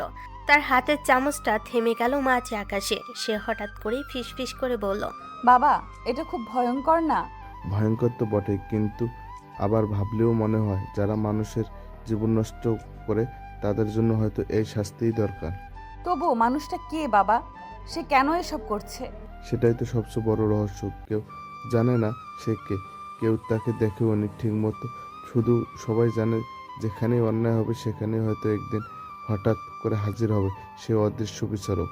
এই কথা শুনে আখির শরীরটা আবার শিউরে উঠল। তার মনে অদ্ভুত একটা ভয় ঢুকে গেল, কারণ সে বুঝতে পারছে শহরে কোথাও একজন আছে যে ছায়ার মতো লুকিয়ে থেকে অপরাধীদের শাস্তি দিচ্ছে। কিন্তু সেই মানুষটা আসলে কে, আর তার ভিতরে কতটা অন্ধকার লুকিয়ে আছে সেটা কেউই জানে না। সকালে নাস্তা শেষ করে আখি তাড়াতাড়ি করে রেডি হয়ে নিল। যদিও টিভি সেই খবরটা তার মাথা থেকে এখনো সরেনি। বারবার মনে হচ্ছে সেই ভয়ঙ্কর দৃশ্যটা, কারো হাত কেটে দেওয়া, কারো চোখ তুলে নেওয়া। আখি ব্যাগটা কাঁধে নিয়ে বের হওয়ার আগে একবার বাবার দিকে তাকালো। আখির বাবাও তখন অফিসে যাওয়ার প্রস্তুতি নিচ্ছিল। তিনি হালকা হেসে বললেন, কি হলো, এখনো সেই খবরটাই ভাবছো নাকি? জানি না বাবা, শুনতে কেমন যেন লাগে। মনে হয় লোকটা খুব ভয়ঙ্কর। হয়তো ভয়ঙ্কর, কিন্তু যারা অন্যায় করে তাদের কাছে সে আরো ভয়ঙ্কর। আকি কিছু বলল না, শুধু চুপচাপ বেরিয়ে গেল ভার্সিটির উদ্দেশ্যে। এদিকে অন্যদিকে সকালবেলা মেসেজ ছোট্ট ঘরে নিলয় আর রাফি রেডি হচ্ছে। রাফি তখন আয়নার সামনে দাঁড়িয়ে চুল ঠিক করছে আর নিজের মুখ দেখে নানা রকম ভঙ্গি করছে। নিলয় টেবিলে বসে বই খুলে কিছু পড়ছিল। রাফি হঠাৎ ঘুরে বলল, এই নিলয়, একটা কথা বলতো, আমাকে কি খুব স্মার্ট লাগছে আজকে? নিলয় বই থেকে চোখ না তুলেই বলল। না। রাফি ভুরকুচকে বলল, মানে এত কষ্ট করে চুল ঠিক করলাম, শার্ট স্ত্রী করলাম, তাও স্মার্ট না? তুই স্মার্ট না, তুই ফাজিল। এই ফাজিলরাই কিন্তু মেয়েদের কাছে বেশি জনপ্রিয়। তারপর ব্যাগটা কাঁধে নিয়ে নাটকীয় ভঙ্গিতে বললেন, চল বন্ধু, আজও জ্ঞানের আলো নিতে চাই। নিলয় মাথা নেড়ে হেসে ফেল, তারপর দুজন একসাথে বেরিয়ে গেল ভার্সিটির দিকে। ভার্সিটিতে পৌঁছে চারিদিকে ছাত্রছাত্রীদের ভিড়, হাসি, আড্ডা, গল্প সব মিলিয়ে পুরো জায়গাটা যেন প্রাণে ভরে আছে। নিলয় আর রাফি ক্লাসরুমে ঢুকে নিজেদের জায়গায় বসে পড়ল। কিছুক্ষণ পর স্যার ক্লাসে ঢুকলেন। স্যার ছিলেন খুব কঠোর কিন্তু ভীষণ ভালো শিক্ষক। পড়ানোর সময় তিনি এত সুন্দর করে বুঝিয়ে বলতেন যে সবাই মন দিয়ে শুনতো। ক্লাস শুরু হতেই স্যার বোর্ডে লিখতে লাগলেন আর পড়াতে লাগলেন গভীর মনোযোগ দিয়ে। নিলয় তখন পুরো মনোযোগ দিয়ে খাতায় লিখছে, মাঝে মাঝে স্যারকে প্রশ্ন করছে। স্যারও খুশি হয়ে বলেন, নিলয়, তোমার পড়ার আগ্রহটা সত্যিই ভালো, এভাবে চালিয়ে যাও। জি স্যার। এদিকে পাশে বসে থাকা রাফি ধীরে ধীরে বিরক্ত হয়ে যাচ্ছে। সে খাতার এক কোণে কার্টুন আঁকতে শুরু করলো, কখনো স্যারের মতো একটা মুখ আঁকে, কখনো আবার নিলয়ের মতো চশমা লাগানো একটা সিরিয়াস চেহারা। তারপর ধীরে ধীরে কাগজটা নিলয়ের দিকে ঠেলে দিল। নিলয় কাগজটা দেখে হেসে ফেল। কার্টুনটাতে দেখা যাচ্ছে একজন ছাত্র বই নিচে চাপা পড়ে আছে আর লেখা আছে। নিলয় ফিসফিস করে বলল, তুই ক্লাসে পড়বি না? আমি পড়তে আসি নাই, এসেছি জীবন উপভোগ করতে। নিলয় মাথা নাড়িয়ে আবার বইয়ের দিকে মন দিল। আর রাফি আবারও দুষ্টিমি ভরা হাসি নিয়ে চারিদিকে তাকাতে লাগলো। ক্লাসরুমের এই সাধারণ হাসি ঠাট্টা আর পড়াশোনার পরিবেশ কেউ কল্পনা করতে পারবে না। এই শান্ত ছেলেটা যে চুপচাপ বসে খাতায় লিখছে, তার রাত নামলেই তার জীবনে আরেকটা ভিন্ন জগৎ, ভিন্ন রূপ জেগে ওঠে। ক্লাসরুমটা ধীরে ধীরে প্রাণ পেতে লাগলো। বই, খাতা, কলম সবাই নিজেদের জায়গায় বসে মনোযোগী। স্লেটের ওপর স্যারের হাতের লেখা স্পষ্ট। আর গম্ভীর পরিবেশের মাঝে দুই ছাত্রী আঁখি আর তার বান্ধবী চুপচাপ একে অপরের দিকে তাকিয়ে হাসছিল। বান্ধবীর আঙ্গুলে কলম ঘুরিয়ে ধীরে ধীরে বললেন, আঁখি, নিলয়কে দেখেছিস আজকে? দেখেছি। কেন? বেচারাটা অনেক ভালো ছাত্র না রে, শুধু ক্লাসে মনোযোগী না, পড়াশোনার দিকে পুরো মনোযোগ। ওর নোট দেখে বোঝা যায় পুরো মন দিয়ে করে। হ্যাঁ জানি, আমরা এত টিউশনি করি, রাতে বসে পড়াশোনা করি, কিন্তু ওর রেজাল্টের সাথে তুলনা করলে আমরা যেন একেবারেই ফেলটুসের মতো। ঠিক বলেছিস, আমরা কি করি, এমন চাপেও আমরা ওর মতো ভালো করতে পারি না। আর ও নিজে টিউশনি করিয়েও বাড়িতে বসেও সব কিছু নিয়েই এত ভালো রেজাল্ট করে। জানি না কিভাবে, মনে হয় পড়াশোনায় কোনো গোপন কৌশল আছে। সত্যি বলতে কি মাঝে মাঝে ভাবি ও কি শুধু সাধারণ ছাত্র নাকি আর কিছু আছে যা আমরা জানি না। হ্যাঁ, সেই রহস্যটা আমারও মাথায় ঘুরছে। এত শান্ত, এত সহজভাবে সব কিছু করে, আর ফলাফল সবার আগে। আমি চাইলে কি ওরকম হতে পারবো না? না আঁখি, ওর ধৈর্য আর মনোযোগ, ওর স্টাইল ওটা আলাদা। আমরা চেষ্টা করতে পারি কিন্তু ওর মতো সহজে নয়। আমার তো মাঝে মাঝে ভয়ও লাগে, ও কি শুধু সাধারণ ছাত্র নাকি কিছু লুকিয়ে আছে। আবার কি শুরু করলি আঁখি? ওর সাথে তুলনা করলে মাথা খারাপ হয়ে যাবে। শুধু দেখ আর শিখ, তাতে আমরা কিছু পেতে পারি। ঠিক বলছিস, তবে মাঝে মাঝে মনে হয় আমাদের টিউশনি, ঘাম, রাত জেগে পড়াশোনা সব কিছুই কি যথেষ্ট? আর ও এত সহজভাবে এত ভালো করছে। ভালো ছাত্রকে ভালো বলতে পারি, কিন্তু ওর ব্যক্তিত্বটা অন্যরকম, শান্ত, ভয়ঙ্কর পরিশ্রমী আর ফলাফলে সব সময় শীর্ষে। হয়তো তাই। আমি চাই একদিন আমরা ওর মতো সফল হব। শুধু রেজাল্ট নয়, মনোযোগ আর ধৈর্যও নিতে হবে। ক্লাসরুমের ছাত্রদের দিকে তাকিয়ে আঁখি ধীরে ধীরে ভাবল, কত সহজে কেউ সবকিছু করতে পারে আর কতটা কঠিন আমাদের চেষ্টা। চল এবার মনোযোগ দিয়ে পড়া যাক, না হলে স্যার খুশি হবেন না। আঁখিও খাতায় কলম ধরল, তবে ভেতরে ভেতরে সেই ভাবনা নিলয় কেমন করে এত সহজে সবকিছু সামলাচ্ছে তার দৃষ্টি থেকে মুছে যাবে না। ক্যান্টিনে দুপুরের রোদে উজ্জ্বল হয়ে উঠেছে। সবাই নানা ধরনের খাবারের দিকে নজর দিয়েছে আর ছোট ছোট গ্রুপে আড্ডা চলছে। নিলয় আর রাফি তাদের ছোট্ট কোণে বসে খাবার খাচ্ছে। নিলয় চুপচাপ সব কিছু খাচ্ছে আর রাফি মাঝে মধ্যেই তার দিকে তাকিয়ে অদ্ভুত হাসি দিচ্ছে। রাফি হঠাৎ বলল, বন্ধু, আজকে কি কিছু ভাবছিস না? না, কি ভাববো? ঠিক আছে, চুপচাপ খাও। তখনই ক্যান্টিনের দরজা ধীরে খুলল। আঁখি আর তার বান্ধবী একসাথে ঢুকলো। আঁখির ব্যাগটা রাখলো পাশে, তারপর সরাসরি নিলয়ের দিকে তাকিয়ে বলল, নিলয়, আঁখি বলো। দেখো না, তুমি কি সেই এনকের কথা শুনেছো? এনকে? কেন? দেখো না, প্রতিদিন কাউকে না কাউকে শাস্তি দিচ্ছ। কেউ হাত কাটা, কেউ চোখ হারানো। ভালো মানুষকে কি মারে? না, তাও তো। ভালো মানুষকে কেউ ছয় না, যারা অন্যায় করে তাদেরই শাস্তি হয়। কিন্তু এটা তো ভয়ঙ্কর, কারো কথা শোনে না। ও তাই তো, তুমি এখন কল্পনা করছো না? না, এটা কোনো কল্পনা নয়। তুমি কি সত্যিই জানো সে ভালো মানুষকে মারে না? হ্যাঁ অবশ্যই, সবই দেখতে পাই। আর যার হাত অন্যায়কে ছয় তার ফল ভোগ করতে হয়। সত্যি কথা বলতে কি আমি ভয় পাচ্ছি। ভয় পাওয়ার কিছু নেই, যারা নিরীহ তারা নিরাপদ। তবুও প্রতিদিন একের পর এক ঘটনা। যারা অন্যায় করে তার জন্য শাস্তি জরুরি। আমিও চাই কেউ অন্যায় করলে যেন তার ফল পায়, তবে সত্যি কথা বলতে কি এতটা ভয়।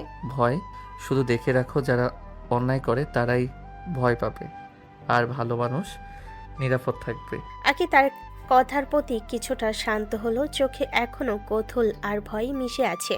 ক্যান্টিনে সেই অল্পক্ষণ শান্ত পরিবেশে আখি আর নীলই চুপচাপ বসে থাকে। তাদের মাঝে সেই অদ্ভুত রহস্যের আলোচনার ভেতর একটা মৃদু উত্তেজনা। আখি আবার বলল, তোমার কথা শুনে তো মনে হচ্ছে সত্যিই কেউ প্রতিদিন অপরাধীদের শাস্তি দিচ্ছে। যে অন্যায় করে তার জন্যই শাস্তি। কিন্তু কখনো ভয় লাগে না তোমার? ভয় শুধু যারা অন্যায় করে তারাই ভয় পায়, ভালো মানুষের জন্য কোনো ভয় নেই। ও তাই তো, নীলয় ঠিকই বলেছি, অপরাধ না করলে ভয় কিসের? এটা কেবল কল্পনা। কল্পনা বা বাস্তব, ভালো মানুষের কোনো ক্ষতি হবে না। ঠিক আছে, এবার আসল কাজে মন দেই, পড়াশোনা শুরু করি। হ্যাঁ, এই ক্লাসের পড়া বোঝা দরকার। তারা সবাই খাতায় কলম ধরে খাতায় লিখতে লাগলো। নীলয় ধীরে ধীরে বিষয়গুলো বোঝাতে শুরু করলো। আকি প্রশ্ন করলে নীলয় সহজ ভাষায় ব্যাখ্যা করলো, আবার বান্ধবীর মাঝে মাঝে মাথা নেড়ে বুঝতে চেষ্টা করলো। রাফি পাশে বসে মাঝে মাঝে দুষ্টামি করে হেসে উঠছে। নীলয় দিকে হালকা তাকিয়ে শেষের দিকে নীলয় বলল, ঠিক আছে, এখন আমাদের চলে যেতে হবে। হ্যাঁ, এবার মেসেজ যাই। চলো বন্ধু, মেসে খাওয়া দাওয়ার পরে আরাম করি। তারা ধীরে ধীরে বেরিয়ে গেল। ক্যান্টিনের আড্ডা শেষে নিলয় আর রাফি আবার রাস্তায় হেঁটে মেসের দিকে এগোতে লাগলো। রাস্তায় বাতাস হালকা শীতল, চারিদিকে মানুষের ছোট ছোট আওয়াজ, গাড়ির শব্দ। নিলয় ধীরে ধীরে হাঁটছে, মনে পড়ে নতুন টিউশনি খুঁজতে হবে। রাফি তার পাশে হাঁটতে হাঁটতে বলল, বন্ধু, আজকেও পড়াশোনা করতে হবে, নতুন টিউশনি খুঁজে বের করতে হবে। হ্যাঁ, দুটোই দরকার, খরচ চলতে হবে। মেসেজ সামনে ঢুকতেই দুজন ধীরে ধীরে নিজেদের জায়গায় চলে গেল। খাবারের ঘ্রাণ মিশে আছে বাতাসে, চারপাশে হাসি আড্ডার শব্দ। রাফি চোখ বোলাতে লাগলো, আর নীলয় শান্তভাবে খাবারের প্লেট সামনে রেখেই চারপাশে নজর রাখছে। হঠাৎ রাফির ফোনটা কেঁপে উঠল। সে ফোনটা কানে ধরল আর চোখে উজ্জ্বলতা ফুটে উঠল। রাফি খুশিতে হেসে বলল, বন্ধু, আমি ঠিকই বলেছিলাম, আরেকটা টিউশন পেয়েছি তোর জন্য। কোন টিউশন? এই যে তুই বলেছিলি না নতুন একটা টিউশন দরকার, সেটা। ভালো তো, তাহলে আমাদের চাপ কমবে। হ্যাঁ, আর তোর কোনো সমস্যা হবে না। ঠিক আছে, তবে পড়াশোনা শুধু টিউশনই নয়, মন দিয়ে করতে হবে। বুঝেছি বন্ধু, আজ থেকে আর মনোযোগী হব পড়াশোনাতে। চলো এবার খাওয়া দাওয়া শেষ করি, তারপর পড়া শুরু। আরে বন্ধু, আজকের দিনটা তো দারুণ হবে। হ্যাঁ, নতুন টিউশন, নতুন অধ্যায়, সব ঠিক মতো চালাতে হবে। দুজন মেসেজেই শান্ত কোণে বসে নিজেদের খাবার শেষ করলো। রাফির আনন্দে আর নীলয়ের শান্ত মনোভাব মিলে একটা নিস্তব্ধ কিন্তু ভীষণ কার্যকর পরিবেশ তৈরি করলো। খাওয়া দাওয়া শেষে নীলয় আবার প্লেটে হাত দিয়ে শেষ টুকরো খাবার নিয়ে হালকা হাসি দিল। রাফি হেসে বলল, বন্ধু, এবার পড়াশোনার সময় নতুন টিউশন করিয়ে আরো দক্ষ হয়ে উঠবি। ঠিক আছে, চলো পড়া শুরু করি। বিকেলের আলোটা ধীরে ধীরে নরম হয়ে আসছে, আকাশে হালকা কমলা রং ছড়িয়ে পড়েছে। নিলয় ব্যাগটা কাঁধে ঝুলিয়ে ম্যাচ থেকে বের হলো। নতুন টিউশনের ঠিকানাটা কয়েকবার দেখে নিল সে। আজ তার নতুন একটা দায়িত্ব শুরু হয়েছে। রাস্তাটা খুব বেশি দূরে নয়, তবুও সে ধীরে ধীরে হাঁটছিল। মাথায় অনেক চিন্তা, পড়াশোনা, টিউশন, খরচ, সবকিছু সামলাতে হবে তাকে। কিছুক্ষণ হাঁটার পর একটা সুন্দর দোতলা বাড়ির সামনে এসে দাঁড়ালো নিলয়। বাড়ির গেটটা খোলা ছিল। নিলয় ভেতরে ঢুকে কলিং বেলে চাপ দিল। টিংটং। কিছুক্ষণ পর দরজা খুলল, আর দরজা খুলতে নিলয় একটু অবাক হয়ে গেল, কারণ সামনে দাঁড়িয়ে আছে আখি। আখিও এক মুহূর্তের জন্য থমকে গেল। দুজনে কিছুক্ষণ শুধু একে অপরের দিকে তাকিয়ে রইল। আখি বিস্মিত কণ্ঠে বলল, নিলয়, তুমি এখানে? আসলে আমি একটা নতুন টিউশন পেয়েছি, ঠিকানাটা এই বাড়িরই ছিল। মানে তুমি আমাদের বাসায় পড়াতে এসেছো? মনে হচ্ছে তাই। ও বুঝেছি, আমার ছোট ভাইয়ের জন্যই তো বাবা নতুন টিউটর খুঁজছিল। তাহলে তোমার ভাইকেই পড়াতে হবে আমাকে? আপু, স্যার কি এসে গেছে? হ্যাঁ, এই যে উনিই তোমার নতুন স্যার। স্যার, আমার নাম আরিয়ান। আচ্ছা আরিয়ান, তাহলে আজ থেকেই পড়া শুরু করা যাক। আখি তখনও অবাক চোখে নিলয়ের দিকে তাকিয়ে আছে। সে ধীরে ধীরে বলল, সত্যি বলতে কি, আমি ভাবতেই পারিনি তুমি আমাদের বাসায় টিউশনি পড়াতে আসবে। আমিও জানতাম না এটা তোমাদের বাড়ি। তাহলে এটা কাকতালীয় ব্যাপারই বলা যায়। হয়তো তাই। চলো দেখি তোমার পড়াশোনা কত দূরে এগিয়েছে। স্যার, ম্যাথটা একটু কঠিন লাগে। কঠিন কিছু না, ধীরে ধীরে করলে সব সহজ হয়ে যাবে। আখি পাশের সোফায় বসে তাদের দেখছিল। তার চোখে একটা অদ্ভুত অনুভূতি, কৌতূহল, বিস্ময় আর অজানা কিছু ভাবনা। কারণ তার কাছে নিলয় শুধু একজন সহপাঠী ছিল, কিন্তু এখন সে নিলয়ই তার ছোট ভাইয়ের শিক্ষক হয়ে গেছে। নিলয় টেবিলের উপরে খাতা আর বইগুলো সাজিয়ে আরিয়ানকে অঙ্ক বোঝাচ্ছে।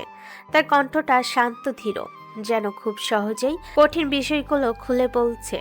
আরিয়ানও মন দিয়ে শুনছে, মাঝে মাঝে মাথা চুলকায়, আবার নিলয়ের দিকে তাকিয়ে প্রশ্ন করে। নিলয় ধৈর্য ধরে প্রতিটা প্রশ্নের উত্তর দিচ্ছে। এদিকে আকি একটু দূরে বসে সোফায় সবকিছু দেখছিল, মাঝে মাঝে অবাক হয়ে নিলয়ের দিকে তাকাচ্ছিল। তার মনে হচ্ছিল ভার্সিটিতে যাকে সে চুপচাপ নিরীহ ছেলে ভাবে, সে ছেলেটা আসলে অনেক দায়িত্বশীল। ঠিক তখনই ভেতর থেকে একটা নারী কণ্ঠ শোনা গেল। আখি, নতুন স্যার এসেছে নাকি? হ্যাঁ মা, এসেছেন। কিছুক্ষণ পর আখির মা ধীরে ড্রয়িং রুমে এসে দাঁড়ালেন। তার চোখ প্রথমে পড়ল টেবিলের দিকে, যেখানে নিলয় মন দিয়ে আরিয়ানকে পড়াচ্ছে। আখি মুচকি হেসে বলল, মা এই যে উনিই নতুন স্যার। নিলয় তখন উঠে দাঁড়ালো, সম্মান করে সালাম দিল। নিলয় বলল, আসসালামু আলাইকুম আন্টি। ওয়ালাইকুম আসসালাম বাবা। মা, নিলয় আমার ক্লাসমেট, অনেক ভালো ছাত্র। ক্লাসের সব সময় স্যাররা ওকে উদাহরণ দেয় আর খুব ভালো করে পড়া বোঝাতে পারে। ও তাই নাকি? তাহলে তো খুব ভালো হয়েছে। আরিয়ানকে একটু কড়া হাতে পড়াবে বাবা, ও খুব দুষ্ট। মা, আমি দুষ্ট না। মা, তুমি জানো না আরিয়ান পড়ার সময় কত নাটক করে। তাই নাকি? তাহলে নিলয় বাবা, তোমার কাজটা একটু কঠিনই হবে। না আন্টি, সমস্যা হবে না, ধীরে ধীরে সব ঠিক হয়ে যাবে। ঠিক আছে বাবা, তোমরা পড়ো, আমি চা পাঠাচ্ছি। এই কথা বলে তিনি ভেতরে চলে গেলেন। আখি আবার সোফায় বসে পড়ল। তার চোখে আবার সেই কৌতূহল। সে চুপচাপ নিলয়ের দিকে তাকিয়ে ভাবতে লাগলো, এই ছেলেটা সত্যি অন্যরকম। একদিকে এত শান্ত, এত ভদ্র, আবার তার চোখের ভেতরে যেন লুকিয়ে আছে অদ্ভুত গভীর একটা অন্ধকার, যেটা এখনো কেউ বুঝতে পারেনি, হয়তো কোনোদিন বুঝতেও পারবে না। নিলয় আবার খাতার দিকে মন দিল। সে ধীরে ধীরে অঙ্কটা বোঝাতে লাগলো। প্রতিটা ধাপ খুব সহজ করে বলছে, যেন ছোট্ট একটা গল্পের মতো করে। নিলয় বলল, দেখো আরিয়ান, অঙ্ককে ভয় পেলে চলবে না, অঙ্ককে বন্ধু বানাতে হবে। অঙ্ক আবার বন্ধ হয় নাকি স্যার? হয়, তুমি যদি ধীরে ধীরে বুঝে করো তাহলে দেখবে অঙ্ক নিজেই সহজ হয়ে গেছে। তারপর সে আবার খাতায় লিখে ধাপগুলো দেখাতে লাগলো। কিছুক্ষণ পর আরিয়ান নিজে নিজে একটা অঙ্ক করে ফেল। আরিয়ান খুশি হয়ে বলল, স্যার, হয়ে গেছে। ঠিকই হয়েছে। আরিয়ান আনন্দে হেসে ফেল। দূরে বসে আখি সব দেখছিল। তার চোখে বিস্ময়, এত সুন্দর করে কেউ পড়া বোঝাতে পারে। ঠিক তখনই কাজের মেয়ে ট্রেতে করে চা আর বিস্কিট নিয়ে এসে টেবিলের পাশে রাখলো। আপা, খালা চা পাঠাইছে। ঠিক আছে, রাখো, চা খাও, পড়াতে পড়াতে ক্লান্ত হয়ে গেছো। না, দরকার নেই। আরে খাও না, মা রাগ করবে না খেলে। নিলয় মৃদু হাসলো, তারপর কাপটা হাতে নিল। আখিও একটা কাপ তুলে নিল। আরিয়ান তখন বিস্কিট নিয়ে খেতে ব্যস্ত। ঘরের ভেতর একটা শান্ত পরিবেশ। চায়ের ধোয়া উঠছে, বাইরে সন্ধ্যা নরম আলো হয়ে আসছে। আখি হালকা কণ্ঠে বলল, নিলয়, একটা কথা জিজ্ঞেস করব? হ্যাঁ বলো। তোমার বাসা কোথায়, মানে তোমার পরিবার? এক মুহূর্তের জন্য নিলয়ের চোখ যেন অন্যরকম একটা ছায়া নেমে এলো। সে কিছুক্ষণ চুপ করে রইল, তারপর খুব শান্ত কণ্ঠে বলল, আমার কোনো পরিবার নেই। মানে? আমি এতিম। কথাটা খুব সাধারণভাবে বলল, তার কণ্ঠের ভেতরে একটা গভীর নিঃশব্দ কষ্ট লুকিয়েছিল। আগে এক মুহূর্ত চুপ হয়ে গেল। তার হাতে ধরা কাপটা যেন ভারী হয়ে উঠল। সে ধীরে ধীরে বলল, ও, আমি দুঃখিত।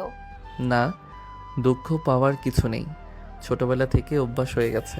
তবু খুব কষ্টের তো। নিলয় কিছু বলল না, শুধু জানালার দিকে তাকিয়ে হালকা একটা হাসি দিল, যেন এই কথাগুলো তার জীবনের খুব পুরনো গল্প, যেটা সে অনেক আগে মেনে নিয়েছে।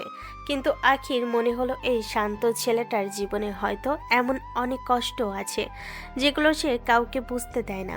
নিলয় আবার খাতাটা নিজের দিকে টেনে নিল, চায়ের কাপটা একপাশে রেখে সে আবার মন দিয়ে আরিয়ানকে পড়াতে শুরু করলো। ঘড়ি কাঁটা ধীরে ধীরে এগিয়ে যাচ্ছে, সন্ধ্যার আলো মিলিয়ে গিয়ে এখন পুরো ঘরটা লাইটের নরম আলোয় ভরে গেছে। নিলয় খুব ধৈর্য ধরে অঙ্ক আর ইংরেজি দুটোই বুঝিয়ে দিল। মাঝে মাঝে আরিয়ান ভুল করলে সে রাগ না করে আবার নতুন করে বুঝিয়ে দেয়। নিলয় বলল, দেখো আরিয়ান, পড়াটা মুখস্থ করলে হবে না, আগে বুঝতে হবে। বুঝে পড়লে কখনো ভুল হবে না। স্যার, এখন অনেকটাই বুঝতে পারছি। আখি পাশে বসে সব শুনছিল। সে মনে মনে ভাবছিল এই ছেলেটা সত্যি আলাদা, কত শান্তভাবে কত ধৈর্য নিয়ে পড়াচ্ছে। কিছুক্ষণ পর নিলয় খাতা বন্ধ করলো, তারপর ঘড়ির দিকে তাকিয়ে বলল, আচ্ছা, আজকে এই পর্যন্তই থাক। হ্যাঁ স্যার, কাল আবার আসবেন তো? হ্যাঁ, অবশ্যই আসবো, তবে আগে তোমাকে আজকের পড়া রিভিশন করতে হবে। ঠিক আছে স্যার। আচ্ছা, এখন যাই, না হলে অনেক রাত হয়ে যাবে। ঠিক আছে, যাও। কাল ভার্সিটিতে আসবে তো? হ্যাঁ, আসবো। ঠিক আছে, সাবধানে যেও। নিলয় হালকা মাথা নেড়ে বের হয়ে গেল। বাইরে তখন রাত নেমে গেছে। রাস্তার বাতির হলুদ আলোয় ধীরে ধীরে হাঁটতে লাগলো সে। অনেকক্ষণ হাঁটার পর মেসে পৌঁছেছিল। দরজা খুলেই দেখলো রাফি বিছানায় আদশা হয়ে মোবাইল দেখছে। রাফি নিলয়কে দেখে বলল, এই নিলয়, এত দেরি করলি কেন? নতুন টিউশন কেমন? আর বলিস না, আজকে মজার একটা ঘটনা ঘটেছে। কি হয়েছে বলতো? আরে রাফি, জানিস যাকে পড়াতে গেছি সে কে? কে? আখির ছোট ভাই। কি বলিস, সত্যি নাকি? হ্যাঁ রে, আমিও গিয়ে দেখে অবাক হয়ে গেছি। দরজা খুলেই দেখি আখি দাঁড়িয়ে আছে। আরে বাহ, তাহলে তো তোর টিউশনটা একদম পারফেক্ট জায়গায় হয়েছে। কিন্তু আমি তো জানতামই না এটা আখিদের বাসা। আমিও জানতাম না, গিয়ে বুঝলাম। দেখে রাখ, এই টিউশন থেকে কিন্তু বড় গল্প শুরু হয়ে যেতে পারে। আজে বাজে কথা বলিস না। ঠিক আছে ঠিক আছে, আর বলবো না। ঘরের ভেতর আবার শান্ত পরিবেশ নেমে এলো। কিন্তু নিলয়ের চোখে তখনও এক অদ্ভুত গভীরতা, কারণ তার জীবনের রাতগুলো এখনো শেষ হয়নি। রাত যত গভীর হবে ততই জেগে উঠবে তার অন্ধকারের পৃথিবী। রাত তখন একটু গভীর হয়ে এসেছে। মেসের ছোট্ট রুমটার ভেতরে হালকা হলুদ আলো জ্বলছে। জানালা দিয়ে বাইরের রাস্তার আলো এসে পড়ছে বিছানার এক কোণে। নিলয় বিছানায় বসেছিল আর রাফি টেবিলের পাশে বসে মোবাইল ঘাঁটছিল। হঠাৎ নিলয় দীর্ঘশ্বাস ফেলে বলল, রাফি, আগে কিছু খেয়ে নেই, পেটটা কেমন যেন খালি খালি রাখছে। খাই মানে? আবার ওই ম্যাসের ডাল ভাত? প্রতিদিন ওই একই খাবার খেতে খেতে আমার তো আর ভালো লাগে না রে। মনে হয় খাবার দেখলেই পালিয়ে যাই। তাহলে চল বাইরে গিয়ে খাই, মাঝে মাঝে তো একটু ভালো খাবার খাওয়া যায়। বাইরে খাবি? তুই জানিস না নাকি আমার অবস্থা? বাড়ি থেকে তো সারা মাসের হিসেব করে টাকা দেয়। মাসের মাঝখানে যদি সব শেষ হয়ে যায় তখন কি করব বলতো? আরে চিন্তা করিস না, আজ আমি খাওয়াবো। আমার কাছে একটু টাকা আছে, আর নতুন টিউশন পেয়েছি, সেখান থেকেও তো কিছু টাকা পাবো। আজ একটু ভালো করে খেয়ে আসি। সত্যি খাওয়াবি? তাহলে কিন্তু আমি ভালো ভালো খাবার অর্ডার করব। পরে যেন আবার বলিস না বেশি খেয়ে ফেলেছি। যা ইচ্ছে অর্ডার কর, আজকে তোর দিন। তারপর দুজনেই দ্রুত রুম থেকে বের হয়ে গেল। বাইরে রাতের ঠান্ডা বাতাস বইছে। রাস্তার পাশের দোকানগুলোতে এখনো আলো জ্বলছে। মানুষজনে ভিড়ও কমেনি। হাঁটতে হাঁটতে তারা একটা সুন্দর রেস্টুরেন্টের সামনে গিয়ে থামলো। কাছের দরজার ভেতর থেকে ঝকঝকে আলো আর খাবারের সুগন্ধ ভেসে আসছে। রাফি অবাক হয়ে বলল, আরে এটা তো বেশ বড় একটা রেস্টুরেন্ট, এখানে খেলে অনেক টাকা বিল আসবে। একদিন খেলে কিছু হবে না, চল ভেতরে যাই। দুজনে ভেতরে ঢুকে একটা টেবিলে বসলো। ওইটার এসে মেনু কার্ড দিল। রাফি মেনু কার্ড দেখে চোখ বড় বড় করে ফেলল। আরে নিলয়, এখানে তো অনেক আইটেম আছে, বিরিয়ানি, কাবাব, ফ্রাইড রাইস। কি খাবো বুঝতে পারছি না। যা খেতে মন চাই সেটাই অর্ডার কর। তাহলে এক প্লেট কাচ্চি বিরিয়ানি আর চিকেন রোস্ট দিই, সাথে ঠান্ডা ড্রিঙ্কস। ঠিক আছে, দে। কিছুক্ষণ পর গরম গরম কাচ্চি বিরিয়ানি আর চিকেন রোস্ট টেবিলে চলে এলো। খাবারের গন্ধে দুজনের মুখে পানি চলে এলো। রাফি প্রথমে লোকমা মুখে দিয়ে চোখ বন্ধ করে বলল, আহা, এই স্বাদ! কতদিন পর মনে হচ্ছে আসল খাবার খাচ্ছি। তাই তো বলেছিলাম মাঝে মাঝে একটু ভালো খেতে হয়। দুজনেই হাসতে হাসতে গল্প করতে করতে খেতে লাগলো। তাদের হাসি আর কথার শব্দে পুরো টেবিলটা যেন প্রাণবন্ত হয়ে উঠল। কিন্তু ঠিক সেই সময় রেস্টুরেন্টের এক কোণে বসে থাকা একজন লোক নীরবে তাদের দিকে তাকিয়েছিল। তার চোখে অদ্ভুত এক দৃষ্টি। সে আস্তে করে মোবাইলটা বের করে কারোর কাছে একটা মেসেজ পাঠালো। মেসেজে শুধু লেখা ছিল, ইন কি এখানে আছে? এরপর লোকটা চুপচাপ আবার মাথা নিচু করে বসে রইল, যেন কিছুই হয়নি। রেস্টুরেন্টের ভেতরে তখনও মানুষের ভিড়। কেউ পরিবার নিয়ে খাচ্ছে, কেউ বন্ধুদের সাথে আড্ডা দিচ্ছে। টেবিলের উপর গরম গরম বিরিয়ানির প্লেট প্রায় শেষ হয়ে এসেছে। রাফি শেষ লোকমাটা মুখে দিয়ে আরাম করে চেয়ারে হেলান দিয়ে বলল, আহা, পেটটা এখন মনে হচ্ছে সত্যি সত্যি ভরে গেছে। এমন খাবার যদি প্রতিদিন পেতাম না, কি মজা হতো। প্রতিদিন পেলে আবার তুই বলতিস বিরক্ত লাগছে।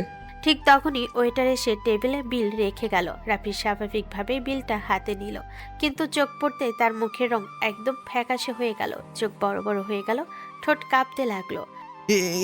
এ কি?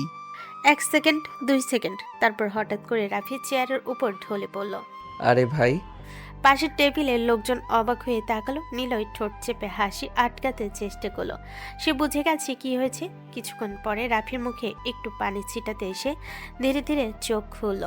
চোখ খুলতেই হাঁপাতে হাঁপাতে বলল, ভাই, আমরা কি খেয়েছি জানিস? এটা তো আমাদের 1 মাসের খরচ।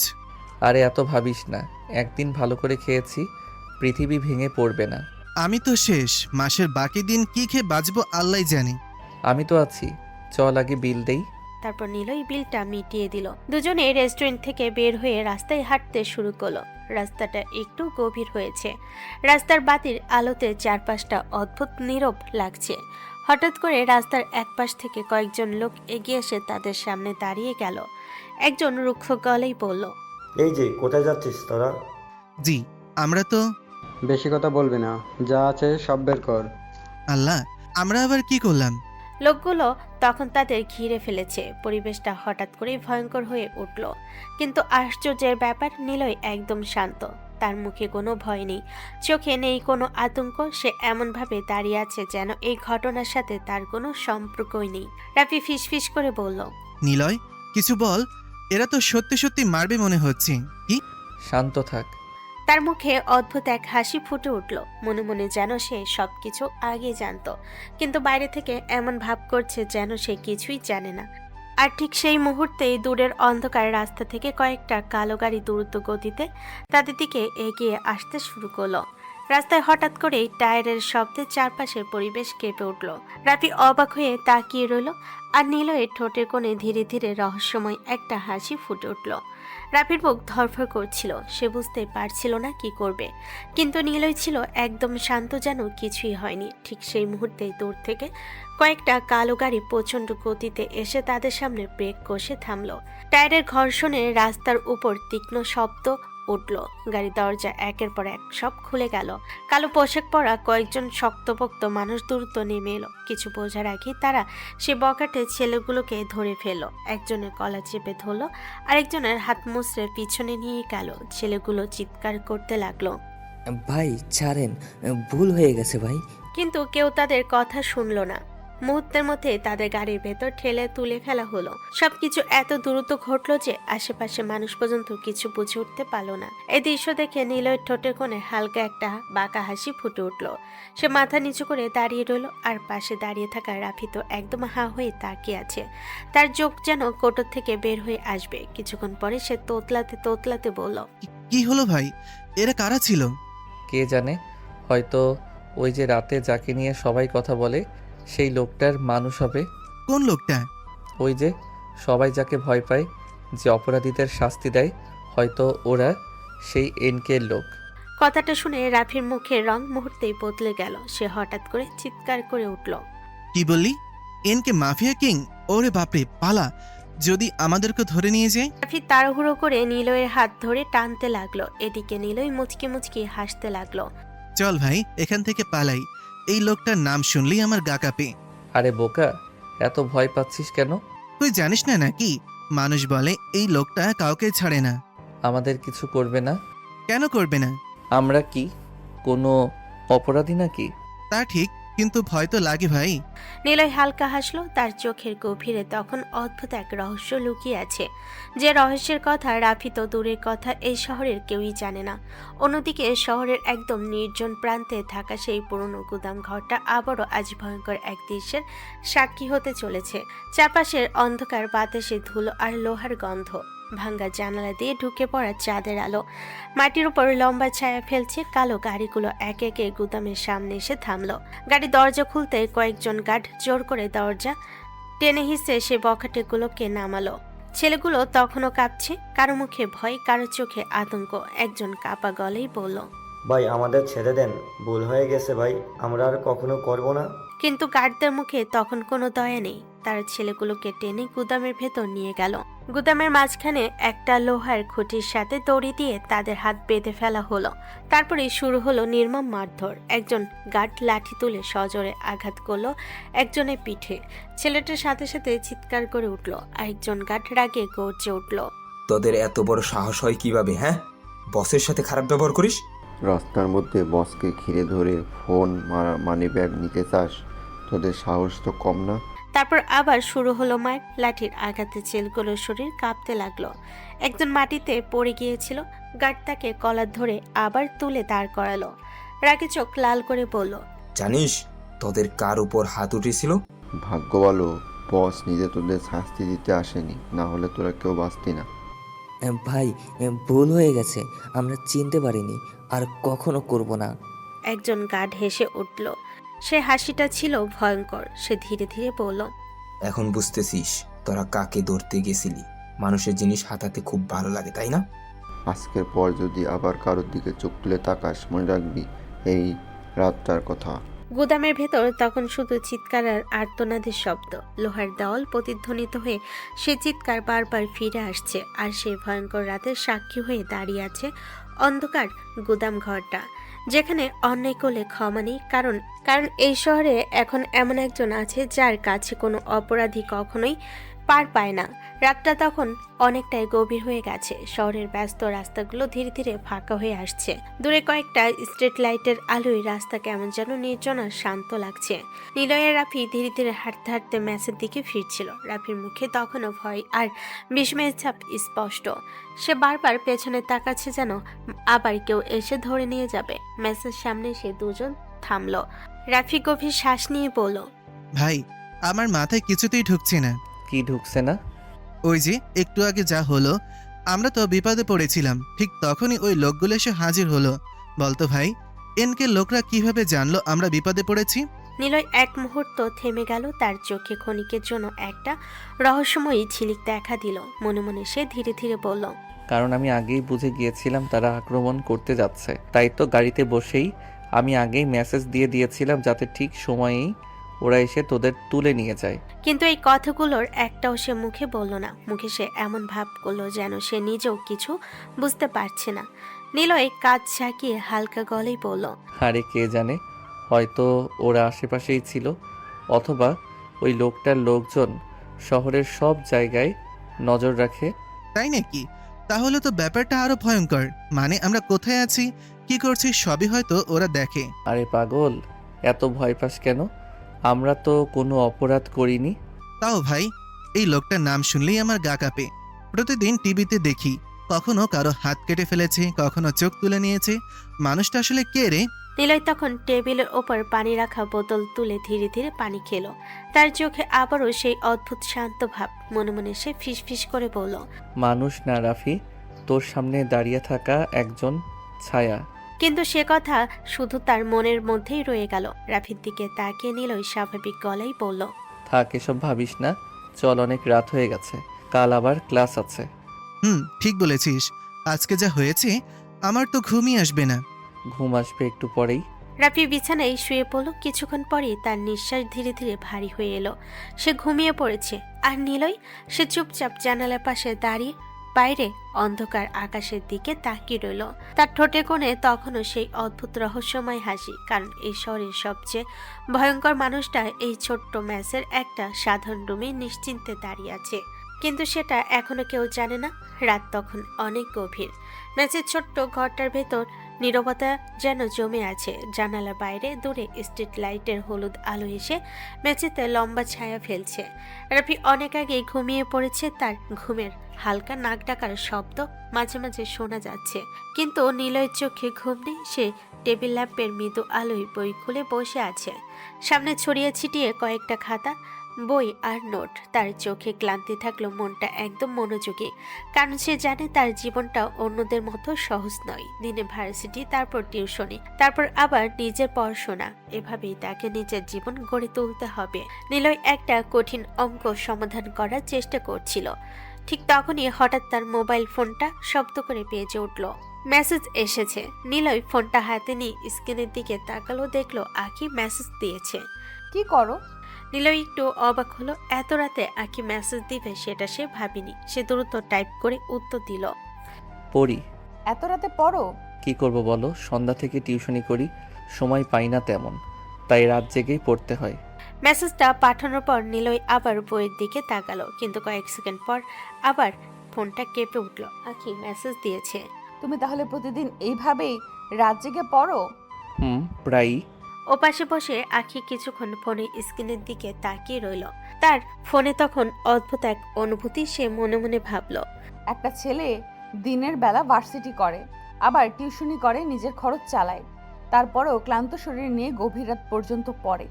এতটা পরিশ্রম করে কেউ? আঁখির বুকের ভেতর হালকা একটা মুগ্ধতা জমে উঠল। সে ধীরে আবার লিখল, তুমি সত্যিই খুব পরিশ্রম করো। জীবনটা সহজ না তো, তাই পরিশ্রম করতেই হয়। আঁখি কয়েক সেকেন্ড ফোনের দিকে তাকিয়ে থাকলো। তার চোখে তখন নিলয়কে নিয়ে এক ধরনের সম্মান আর মুগ্ধতা স্পষ্ট। সে মনে মনে ভাবল, এই ছেলেটা বাইরে থেকে যতটা সাধারণ মনে হয়, ভেতরে হয়তো ততটাই শক্ত আর পরিশ্রমী। আর ঠিক সেই মুহূর্তেই এই শহরের সবচেয়ে রহস্যময় মানুষের জন্য একটা মেয়ের মনে অজান্তে জন্ম নিতে শুরু করলো নিরূপম মুগ্ধতা। পরের দিন সকালটা হালকা ধোঁয়াশা নিয়ে আসে। ভার্সিটির ক্যান্টিনে আঁখি আর তার বান্ধবী এক এক টেবিলে বসে চার সামান্য খাবারের দিকে নজর দিতে দিতে গল্প করছে। আঁখি একটু বিরক্ত মনে হলো। চোখ কেমন যেন হঠাৎ বারবার কিছুর দিকে ঝাপসা করে তাকাচ্ছে। বান্ধবী খেয়াল করলো। কিরে, আজ তুই এমন করে তাকিয়ে আছিস কেন? আজকাল কেমন অন্যরকম লাগছিস। কিছু না। ওই, প্রেমে পড়লি নাকি? দুষ্টুমি করছিস? কিছু না। তবে আমার মনে হচ্ছে কিছু একটা গড়বড়। আঁখি লজ্জায় মাথা নিচু করে বসে থাকে। কিছু বলার সাহস নেই। ঠিক সেই মুহূর্তে গ্লাসের দরজা খুলে নিলয় আর রাফি প্রবেশ করলো। নিলয় শান্তভাবে ধীরে ধীরে হাঁটছে, বইয়ের ব্যাগ কাঁধে। রাফি তার পাশে হাঁটছে হালকা হালকা হাসি মুখে। আঁখি তাকিয়ে রইল। তার চোখে কেমন যেন অজান্তে উজ্জ্বলতা। তার বুকটা হঠাৎ করে দ্রুত ধড়ফড় করতে লাগলো। বান্ধবী আঁখির পাশে হাত দিয়ে হেসে বলল, দেখছিস তো, ওরা এসে গেল। তাদের চোখ আর চোখে মিল অজান্তে মুহূর্তে আরো অদ্ভুত করে তুলো। বান্ধবী আবার কি হেসে বলল, আবার প্রেমে পড়লি নাকি বলতো? আঁখি লজ্জায় মাথা নিচু করে বইয়ের দিকে তাকালো। কোনো শব্দ বের হলো না। নিলয় কেমন যেন শান্ত, কিছুই জানার ভান না করে ক্লাসের জন্য এগিয়ে গেল। রাফি হালকা কাজ ঝাঁকিয়ে হাঁটছে তার পাশে। ক্যান্টিনে সে হালকা চা, সামান্য খাবারের সকালটা আঁখির জন্য এক অদ্ভুত নীরব উত্তেজনা নিয়ে এলো, যেখানে তার মনে ছোট ছোট অনুভূতি জন্ম নিচ্ছে, কিন্তু সে নিজেও কিছু বলতে পারছে না। ক্লাসের ঘরটা আজ আলোয় উজ্জ্বল।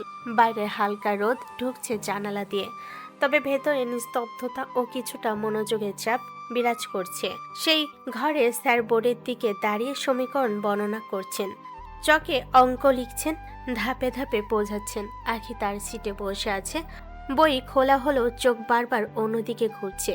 তার নজর গেছে নিলয়ের দিকে। নিলয় টেবিলে বসে শান্তভাবে খাতা খুলেছে, পেন্সিল হাতে অঙ্ক সমাধান করছে। মন আর অচেনা ভাবের মধ্যে ঝুলে আছে। আজ নিলয়কে সে সাধারণের চেয়ে অনেক বেশি ভালো লাগছে। প্রতিটি ছোট ছোট ভঙ্গি, চোখের মৃদু স্পর্শ, বইয়ের উপর হাত রাখার ভঙ্গি, সবকিছুই তার চোখে অন্যরকম লাগে। বারবার দেখতে ইচ্ছে করছে। চোখ ঘুরে ঘুরে নিলয়ের দিকে যাচ্ছে, কিন্তু নিলয় সে খুবই শান্ত। তার চোখে কোনো হঠাৎ প্রতিক্রিয়া নেই, প্রতিটি চোখের দৃষ্টি সে স্বাভাবিকভাবে সামলাচ্ছে, কোনো শব্দ বা কোনো ভ্রান্ত ইঙ্গিত দিচ্ছে না। স্যার পুরোপুরি মনোযোগ দিয়ে বোঝাচ্ছেন, চকের সমীকরণগুলো, ধাপ লাইনগুলো, সূত্রগুলো সবকিছু ব্যাখ্যা করছেন। নিলয় খাতায় লিখছে মনোযোগ দিয়ে এবং মাঝে মাঝে রাফির দিকে একটু হালকা হাসি দিচ্ছে। রাফি আর একটু দুষ্টামি করছে, টেবিলের নিচে পা নড়ে নড়ে নিলয়ের দিকে ঠেলছে। রাফি ঠিক মতো বোঝ, দুষ্টুমি বাদ দিয়ে। নিলয় হালকা কণ্ঠে বলল, তবে আবার বইয়ের দিকে চোখ ফিরিয়ে নিল। রাফি চুপচাপ হেসে বসে গেল। আখি বারবার চোখ ঘোরাচ্ছে, মনে মনে ভাবছে, আজ নিলয়কে দেখে মনটা কেমন কেমন যেন করছে। এমন তো আগে হয়নি কখনো। ক্লাস শেষ হওয়ার ঘন্টা বেজে গেছে। নিলয় আর রাফি ধীরে ধীরে বইগুলো ব্যাগে ভরে ম্যাসের দিকে বেরোলো। রাস্তার পাশে হালকা বাতাস, পাখির ডাক আর দূরে গাড়ির শব্দ মিলেমিশে দুপুরের গরমকে আরো শান্ত লাগাচ্ছে। রাস্তায় হেঁটে হেঁটে ম্যাসের দিকে আসতে আসতে দুজনে একে অপরের দিকে হেসে দুষ্টামি করছে। আরে রাফি, আজকে কেমন ক্লাস গেল বলতো? সবই ঠিক, তবে তুই আবার চোখে ধরেছিস আখির দিকে।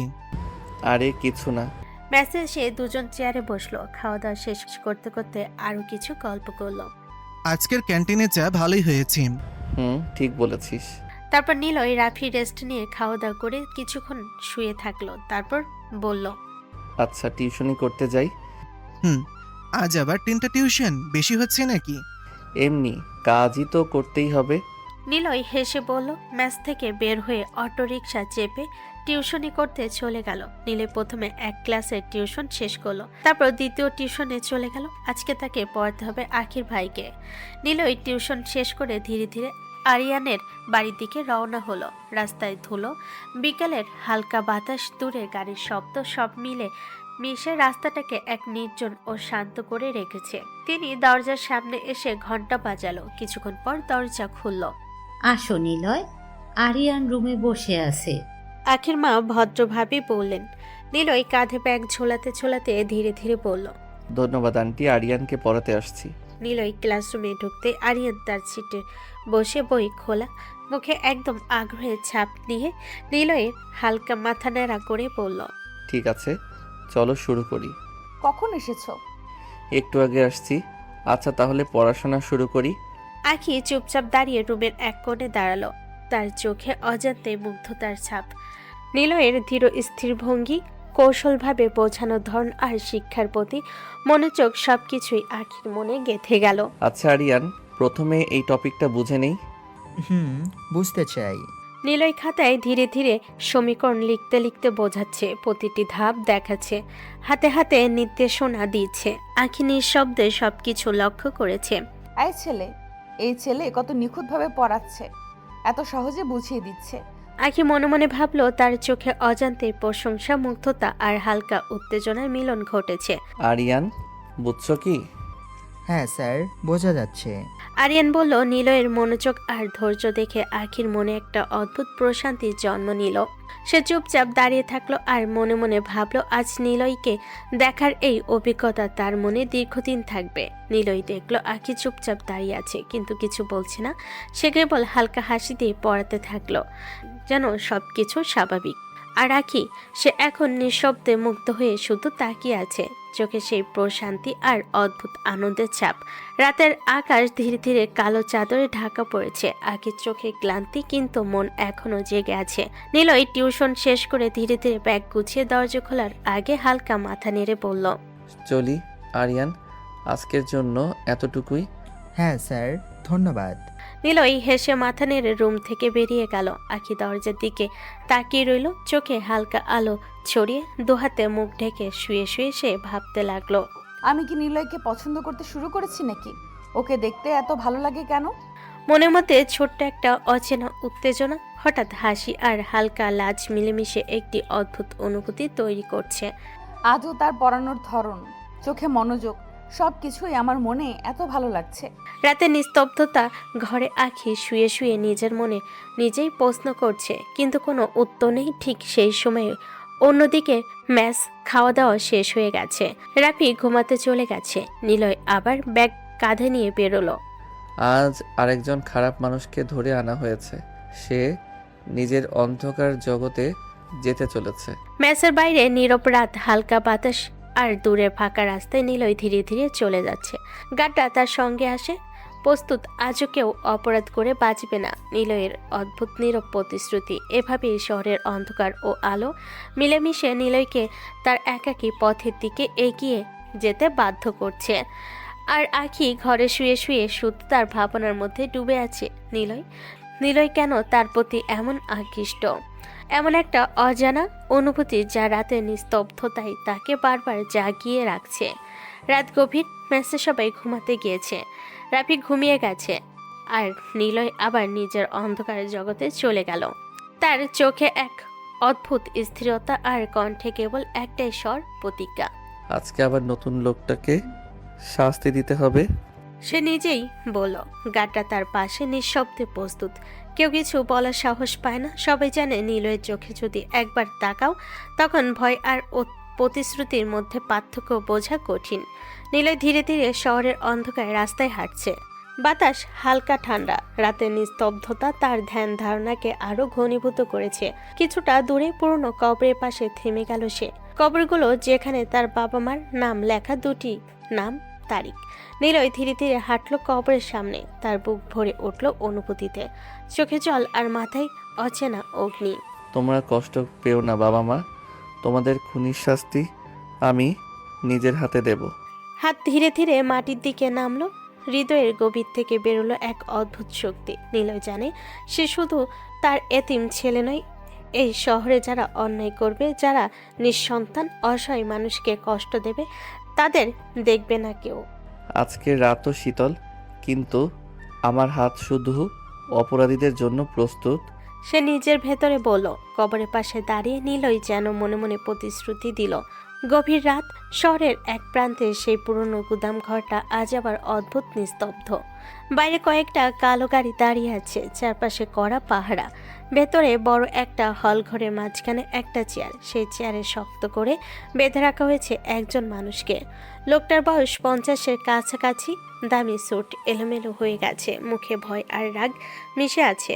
শহরের নামকরা বড় ব্যবসায়ী সে, সবাই তাকে সম্মান করে, টিভিতে তার সাক্ষাৎকার আসে, মানুষ তাকে বড় দানশীল বলে জানে। কিন্তু আজ সেই মানুষটা ভয়ে কাঁপছে। গুদাম ঘরে বড় দরজাটা ধীরে ধীরে খুললো। কালো পোশাকে কয়েকজন গার্ড ভেতরে ঢুকলো। তাদের মাঝখান দিয়ে ধীরে ধীরে এগিয়ে এলো একজন, মুখে হালকা কালো মাস্ক, চোখ দুটো ঠান্ডা আর ভয়ঙ্কর শান্ত। এই অন্ধকার জগতে সবাই তাকে এক নামেই চেনে, এনকে। গার্ডরা একসাথে মাথা নিচু করে সালাম দিল। বস। নিলয় কিছু বলল না, ধীরে ধীরে হাঁটতে হাঁটতে লোকটার সামনে গিয়ে দাঁড়ালো। লোকটার আগে চিৎকার করে উঠল, কে তুই? জানিস আমি কে? আমার একটা ফোনে তোর জীবন শেষ হয়ে যাবে। নিলয় ঠান্ডা চোখে তাকিয়ে রইল। তার ঠোঁটের কোণে অদ্ভুত একটা বাঁকা হাসি ফুটে উঠল। খুব বড় মানুষ তুমি, তাই না? শহরের সবাই তোমাকে খুব সম্মান করে। অবশ্যই, আমি এই শহরের বড় ব্যবসায়ী। আমাকে ছেড়ে দে, যা চাইবি দেব, টাকা, গাড়ি, ক্ষমতা, সব। নিলয় ধীরে ধীরে সামনে ঝুঁকে এলো, তার কণ্ঠে ঠান্ডা কিন্তু ভয়ঙ্কর। টাকা দিয়ে সব কেনা যায় না, পাপও না। লোকটি এবার একটু থেমে গেল। নিলয় ধীরে ধীরে গার্ডদের দিকে তাকালো। জানিস এই লোকটা কে? গার্ডরা চুপ। নিলয় গভীর নিঃশ্বাস নিল, তার চোখ মুহূর্তের জন্য আগুন জ্বলে উঠল। এই লোকটা নিজের ভাইকে মেরেছে, নিজের ভাইয়ের বউকে মেরেছে, শুধু সম্পত্তির লোভে। মিথ্যা, সব মিথ্যা। নিলয় ধীরে ধীরে হাঁটতে লাগলো তার চারপাশে। তার চোখে সেই রাতটা ভেসে উঠল, বৃষ্টি ভেজা রাস্তা, গাড়ির ভয়ঙ্কর ধাক্কা, বাবা মায়ের রক্তে ভেজা শরীর, ছোট্ট একটা ছেলে কাঁদছে। সেই ছেলেটা ছিল নিলয়। সেদিন ভাগ্যক্রমে সে বেঁচে গিয়েছিল। একজন অজানা লোক তাকে রাস্তায় কাঁদতে দেখে তুলে নেয়, তারপর একটা এতিমখানায় দিয়ে যায়। সেই দিন থেকেই নিলয়ের জীবন বদলে যায়। নিলয় আবার লোকটার সামনে এসে দাঁড়ালো। লোকটা এখনো তাকে চিনতে পারেনি। কিভাবে চিনবে যে ছোট্ট ছেলেটাকে সে শেষ দেখেছিল রক্তে ভেজা রাস্তায় পড়ে থাকতে? আজ সে হয়ে গেছে ভয়ঙ্কর এক ছায়া। নিলয় নিচু গলায় বলল, জানো সেই অ্যাক্সিডেন্টে একটা ছোট ছেলে বেঁচে গিয়েছিল। কি বলছিস? ভাগ্য ভালো ছিল ছেলেটার, কেউ তাকে পেয়ে এতিমখানায় দিয়ে দেয়। গার্ডরা নীরবে দাঁড়িয়ে আছে। তারা জানে আজকের রাতটা অন্য রাতের মতো না। নিলয়ের চোখে আজ শুধু প্রতিশোধ। লোকটা কাঁপা গলায় বলল, তুই কে? নিলয় একটু হেসে দিল, কিন্তু সেই হাসিতে কোনো উষ্ণতা নেই, শুধু ঠান্ডা প্রতিশোধ। নিলয় ধীরে ধীরে বলল, আমি কে সেটা জানার সময় এখনো আসেনি। আজকের বিচারটা আমি নিজে করব। গুদামঘরের ভেতর হঠাৎ অদ্ভুত নীরবতা নেমে এলো। লোকটা বুঝতে পারছে না কেন তার বুকের ভেতর অজানা ভয় জন্ম নিচ্ছে। সে জানে না তার সামনে দাঁড়িয়ে থাকা ছেলেটাই সেই শিশু যাকে সে বহু বছর আগে মরেছে ভেবেছিল, আর আজ সেই ছেলেটাই তার বিচার করতে এসেছে। অন্ধকার ঢাকা সেই বিশাল গুদাম ঘরটা যেন আজ আরো ভারী হয়ে উঠেছে। চারিদিকে ঝুলছে হলুদ আলোর জ্বলা কয়েকটা পুরনো বাল্ব, আর তার নিচে দাঁড়িয়ে আছে নিলয়ের চোখে এমন এক ঠান্ডা আগুন যেটা দেখলে যে কোনো মানুষের বুক কেঁপে উঠবে। মেঝের মাঝখানে বাঁধা অবস্থায় পড়ে আছে শহরের সে নামকরা ব্যবসায়ী যাকে সবাই সম্মান করে ভয় করে, কিন্তু আজ সে অসহায়ের মতো কাঁপছে। তার মুখে আতঙ্কের ছাপ স্পষ্ট, কারণ সে বুঝতে পারছে না কেন তাকে এখানে আনা হয়েছে। আর তার সামনে দাঁড়িয়ে থাকা এই যুবকটাকে। নিলয় ধীরে ধীরে সামনে এগিয়ে এলো। তার ঠোঁটের কোণে একরকম ঠান্ডা হাসি, কিন্তু চোখে জমে আছে বহু বছরের জমাট বাঁধা ঘৃণা। লোকটা কাঁপা কাঁপা গলায় বলল, কে তুমি? আমাকে এখানে কেন এনেছো? আমি কিন্তু তোমাকে ছাড়বো না। নিলয় কিছুক্ষণ চুপ করে তার দিকে তাকিয়ে রইল, যেন তার প্রতিটা শ্বাস প্রতিটা ভয় উপভোগ করছে। তারপর ধীরে ধীরে তার কোমর থেকে একটা চকচকে বন্দুক বের করলো। চারিদিকে দাঁড়িয়ে থাকা লোকগুলো নিঃশব্দে সব দেখছে, কারণ তারা জানে আজ যার বিচার হবে তার জন্য কোনো ক্ষমা নেই। নিলয় বন্দুকটা হাতে ঘুরিয়ে ঠান্ডা গলায় বলল, জানি তুমি কে, খুব ভালো করে জানি। শহরের বড় ব্যবসায়ী, সম্মানিত মানুষ, সবাই তোমাকে স্যার বলে ডাকে, কিন্তু একটা পরিচয় তুমি লুকিয়ে রেখেছো। লোকটা ভয়ে চোখ বড় বড় করে তাকালো। নিলয় এবার বন্দুকটা সোজা তার বুকে তাক করলো। তার কণ্ঠটা এবার ভারী হয়ে উঠল, যেন বুকের ভেতর জমে থাকা বছর পর বছর দুঃখ একসাথে বের হয়ে আসছে। নিলয় ধীরে ধীরে বলল, তুমি একজন খুনি। লোকটা কিছু বলার আগেই ঠাস, প্রথম গুলিটা ছুটে গেল। লোকটা চিৎকার করে মাটিতে পড়ে গেল। নিলয়ের চোখে তখন অদ্ভুত এক রক্তিম ছায়া। সে দাঁত চেপে বলল, আমার বাবা মায়ের রক্তে সেদিন রাস্তা রঙিন হয়ে গেছিল। আরেকটা গুলি। লোকটা ছটফট করতে লাগলো। নীলে যেন নিজের সব যন্ত্রণা বের করে দিচ্ছে। সে গর্জে উঠল, আজ তোমার রক্তে এই ঘরটা রঙিন হবে। ঠাস ঠাস করে আরো কয়েকটা গুলি ছুটে গেল। গুদাম ঘরের মেঝে ধীরে ধীরে লাল হয়ে উঠল। লোকটা নিতর হয়ে পড়ে রইল। নিলয় কিছুক্ষণ চুপ করে তার দিকে তাকিয়ে রইল। তারপর ধীরে ধীরে নিচু হয়ে মৃতদেহটার দিকে তাকিয়ে ঠান্ডা গলায় বলল, শুনতে চাও না আমি কে? আমি হচ্ছি এনকে, এই শহরের সবচেয়ে বড় মাফিয়া কিং, যার কাছে পাপ করলে মুক্তি নাই। চারিদিকে নিস্তব্ধতা নেমে এলো। তার লোকগুলো মাথা নিচু করে দাঁড়িয়ে আছে। নিলয় সোজা হয়ে দাঁড়িয়ে বন্দুকটা কোমরে গুজে বলল, ওকে গাড়িতে তুলে নাও, রাস্তার পাশে ফেলে আসো, যেন সবাই দেখে পাপ করলে শেষটা কেমন হয়। তারপর সে ধীরে ধীরে হাঁটতে হাঁটতে গুদাম ঘর থেকে বের হয়ে গেল। রাতের আকাশটা আজ অদ্ভুত নীরব, কিন্তু নিলয়ের বুকের ভেতর যে আগুন জ্বলছে সেটা এখনো নিভে যায়নি। সকালের আলো পুরো শহরটাকে জাগিয়ে তুলল। আজ যেন এই আলোতে একটা অদ্ভুত ভয় মিশে আছে। রাস্তায় মানুষের ভিড় আগের মতোই। দোকানপাট খুলেছে, গাড়ি চলছে, কিন্তু মানুষের মুখে আজ একটাই আলোচনা।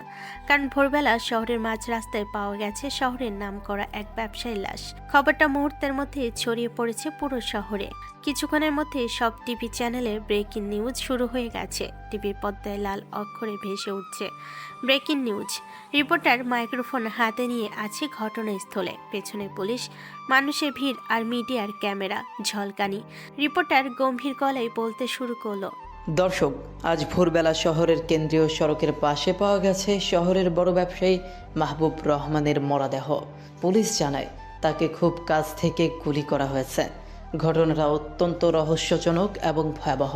সবচেয়ে ভয়ঙ্কর বিষয় হলো লাশের পাশে তার কাটা হাতের উপর রক্ত দিয়ে লেখা ছিল মাত্র 2টা অক্ষর, এমকে। ক্যামেরা জুম করে সে জায়গাটা দেখালো। রিপোর্টার আবার বলল, শহরে অনেক দিন ধরে এই রহস্যময় নামটা নিয়ে গুঞ্জন চলছে। কেউ জানে না এমকে কে, কোথা থেকে আসে, কিন্তু একটা কথাই সবাই বলে, অপরাধ করলে তার হাত থেকে কেউ বাঁচে না। পুলিশ এখন পুরো শহরে তল্লাশি চালাচ্ছে, কিন্তু এখন পর্যন্ত এমকে সম্পর্কে কোনো স্পষ্ট তথ্য পাওয়া যায়নি। টিভির পর্দায় খবরটা চলতেই থাকে, আর শহরের মানুষের বুকের ভেতর ভয় জমে ওঠে। এদিকে ম্যাসের ছোট্ট রুমে বসে আছে রাফি। তার সামনে টিভি চলছে। রাফি বিস্ফোরিত চোখে খবরটা দেখছে।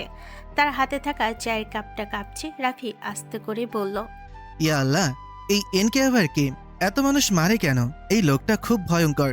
অপরাধীদের নাকি একদম শেষ করে দেয়। ভাগ্য ভালো আমরা কোনো ঝামেলাই নাই, না হলে কে জানে কি হতো। সে একটু ভয় পেয়ে চারিদিকে তাকালো, তারপর মনে মনে বলল, এই শহরে এখন থাকতেই ভয় লাগছে।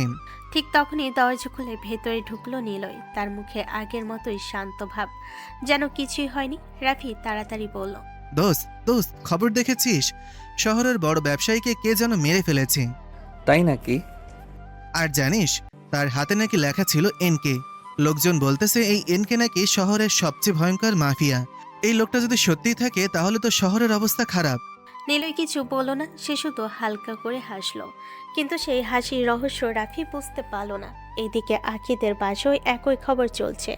ড্রয়িং রুমে টিভি চলছে, আর সামনে বসে আছে আখি, তার মা, ছোট ভাই আরিয়ান। রিপোর্টারের কথা আবার ভেসে আসছে।